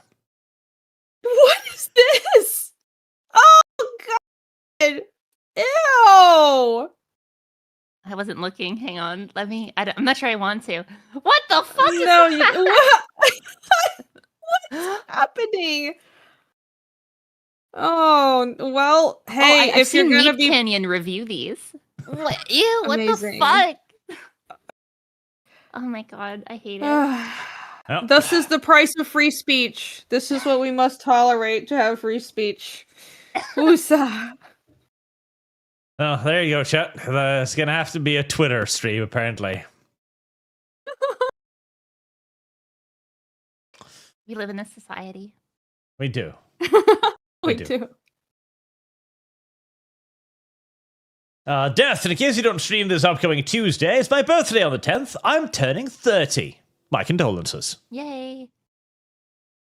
What do you mean, my condolences? That's the moment where it's all over. That's not true. That's the moment where your life begins. You should, you know what? If your 20s were bad, make your 30s good. That's what I said, and that's what you say. Go. That's what I say. Be your best person. That is what I have to say, but still. I probably will be streaming on Tuesday, I imagine. Renie, hear me out. Moose Cavalry. The problem is they're not very rideable, unfortunately. They're kind of aggressive. Tommy Lee suggesting the Pornhub. I mean, yeah, probably. It's going to have to be Pornhub. At least I'll get good ad revenue, I guess, on Pornhub. I just have to... How am I even going to tell people about it? How am I going to advertise that? I'm pretty sure if I put that on YouTube, they're going to be upset with me. I guess you advertise it on Twitter and on YouTube. Just tell people, hey, go to my Twitter for the thing that I will not go into detail about here. Can you even stream on Pornhub? But it's... I think you wouldn't can, know. actually. I believe you can. But granted, it's been literally a decade since I've ever been on the hub, so like I don't know. Like if people still stream on there. I visited the hub. Let me make that clear. I'm not.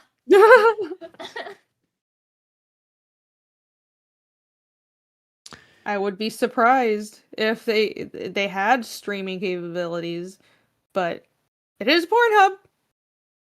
Newgrounds. That's actually a good one, I think. I believe so. Newgrounds. Oh yeah, you can just, as long as it's rated adult, it's fine. All right, so Pornhub and Newgrounds is what we're looking for. Perfect. All right, chat. Well, there's an opportunity. Lumi loves feet. Hail Arch. Make Lum Lum voice friendship with benefits as punishment for constant dying. She must learn to stay alive, probably via more feet. That's true. Service guarantees citizenship. Obi-Wan Kenobi. Arch can show everyone his arch. I do have an arch, but it's not that kind of arch. What's wrong with you? I have lost. Shit. 93 camping, just start to stream one day. People will come. Are you sure? Are you... Playing Friendship with Benefits, the pony porn game. I don't know. I can see how that title might attract some people, but I feel like it might also attract the wrong people. Yes, Yeah. it definitely would. I don't know if it's wise. Don't know if it's wise at all. Let's see. And with that, I think we've got everything. Nice. Very nice. Woo. Right. Yay. Yay! Thank you all very much for watching, Ignorant chat. slut. Oh, never mind. Rain Alva, Super Bowl Sunday. Go Seahawks. Who the fuck are the Seahawks? They're a football team in America. Arch, Are they? how dare you not know anything about Super Bowl Sunday? How Wait. dare you not know anything about American football? Oh, I did skip a bunch of super chats. YouTube, you piece of Rain Alva, what? You never seen who is on first? No. Go Seahawks. There's another one. Go. What the fuck are the Seahawks? I just Football? love I don't even know. I don't follow football. It's a football team from somewhere. Seattle. Oh, there you go. That makes sense. They have an ocean. That makes sense. No one. I'll be fine up in Norway, but we in the south are slow but surely emptying our natural gas reserves. But why are you doing that? Marie Elva, yesterday was the right of self-defense was the duty to retreat. Tomorrow is the right of self-preservation versus the duty to surrender. Shady Duck, I just purchased an HK P30S for 700, and it's more modular than anything else I've owned so far pistol-wise. Interchangeable backstrap, side plates, extended mag included. Listen, all you need is a single-shot shotgun. All you need. You don't even need to hit them. The sound will scare them away.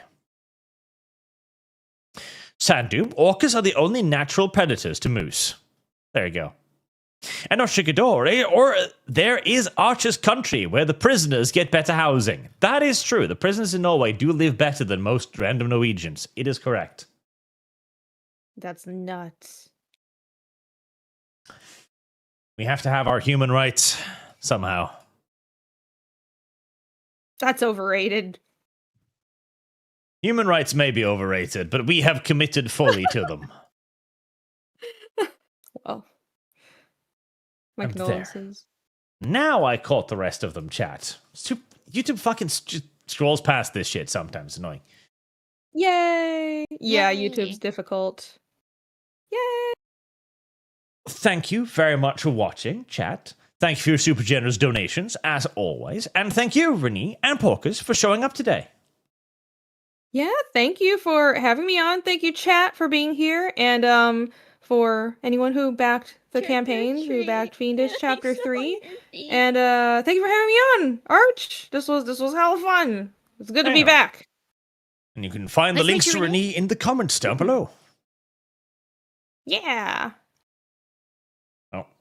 Obi-Wan Kenobi again. Dude, you know Seahawk sometimes spit on things. It sounds like Seahawk Toi. Oh, okay. Well, I am so glad that woman has been eradicated from the internet. I you know didn't what? need to be feel that reminded of comment, that. I feel that comment, like, just, I Are was you standing on the ready to wreck precipice, this you know, yellow looking mare's into the fluttery, abyss. buttery That comment butt? made me blink. If you say, Art, I think you missed my Amazing. previous one. I don't think I did. I seem to remember your name. I think I had done it. Let me scroll up, see if there's anything I haven't marked. The accidental eternal stream. Too many super chats. It never ends. Everything Mugen is heart stream. marked, so I think I got to it. It just depends on where in this. Oh no, that's not heart marked. YouTube, why?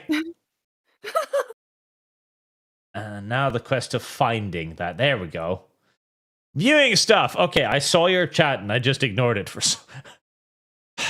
Arch, are you saying Freerin isn't a woman because she isn't human? Demons and elf chicks aren't human, so they are not women. Failed to send earlier. Well, I am, because they're just in manga. I'm sorry. They're not real. It's unfortunate. I wish it wasn't true. But there you are. What? It sucks. Heresy's Well, the question. but the waifus Fire are is the fake. answer. Many such They're cases. fantasy women aren't real women. Yes, indeed. And Death, Arch, my money on Kick is for Lords of the Fallen. Thank you. I did see that. I've read Kick occasionally. Just that usually you were saying stupid shit that I can't comment on. And now, we're finished. Thank you again for the third time. Go to sleep. Yay! Okay, quick. Yay! You have to end the Yay! stream before you get more. You have to No more end money. Arch. Bye, chat. Thank you for bullying me to come on again. I appreciate it. Like, I always, as always, it is a treat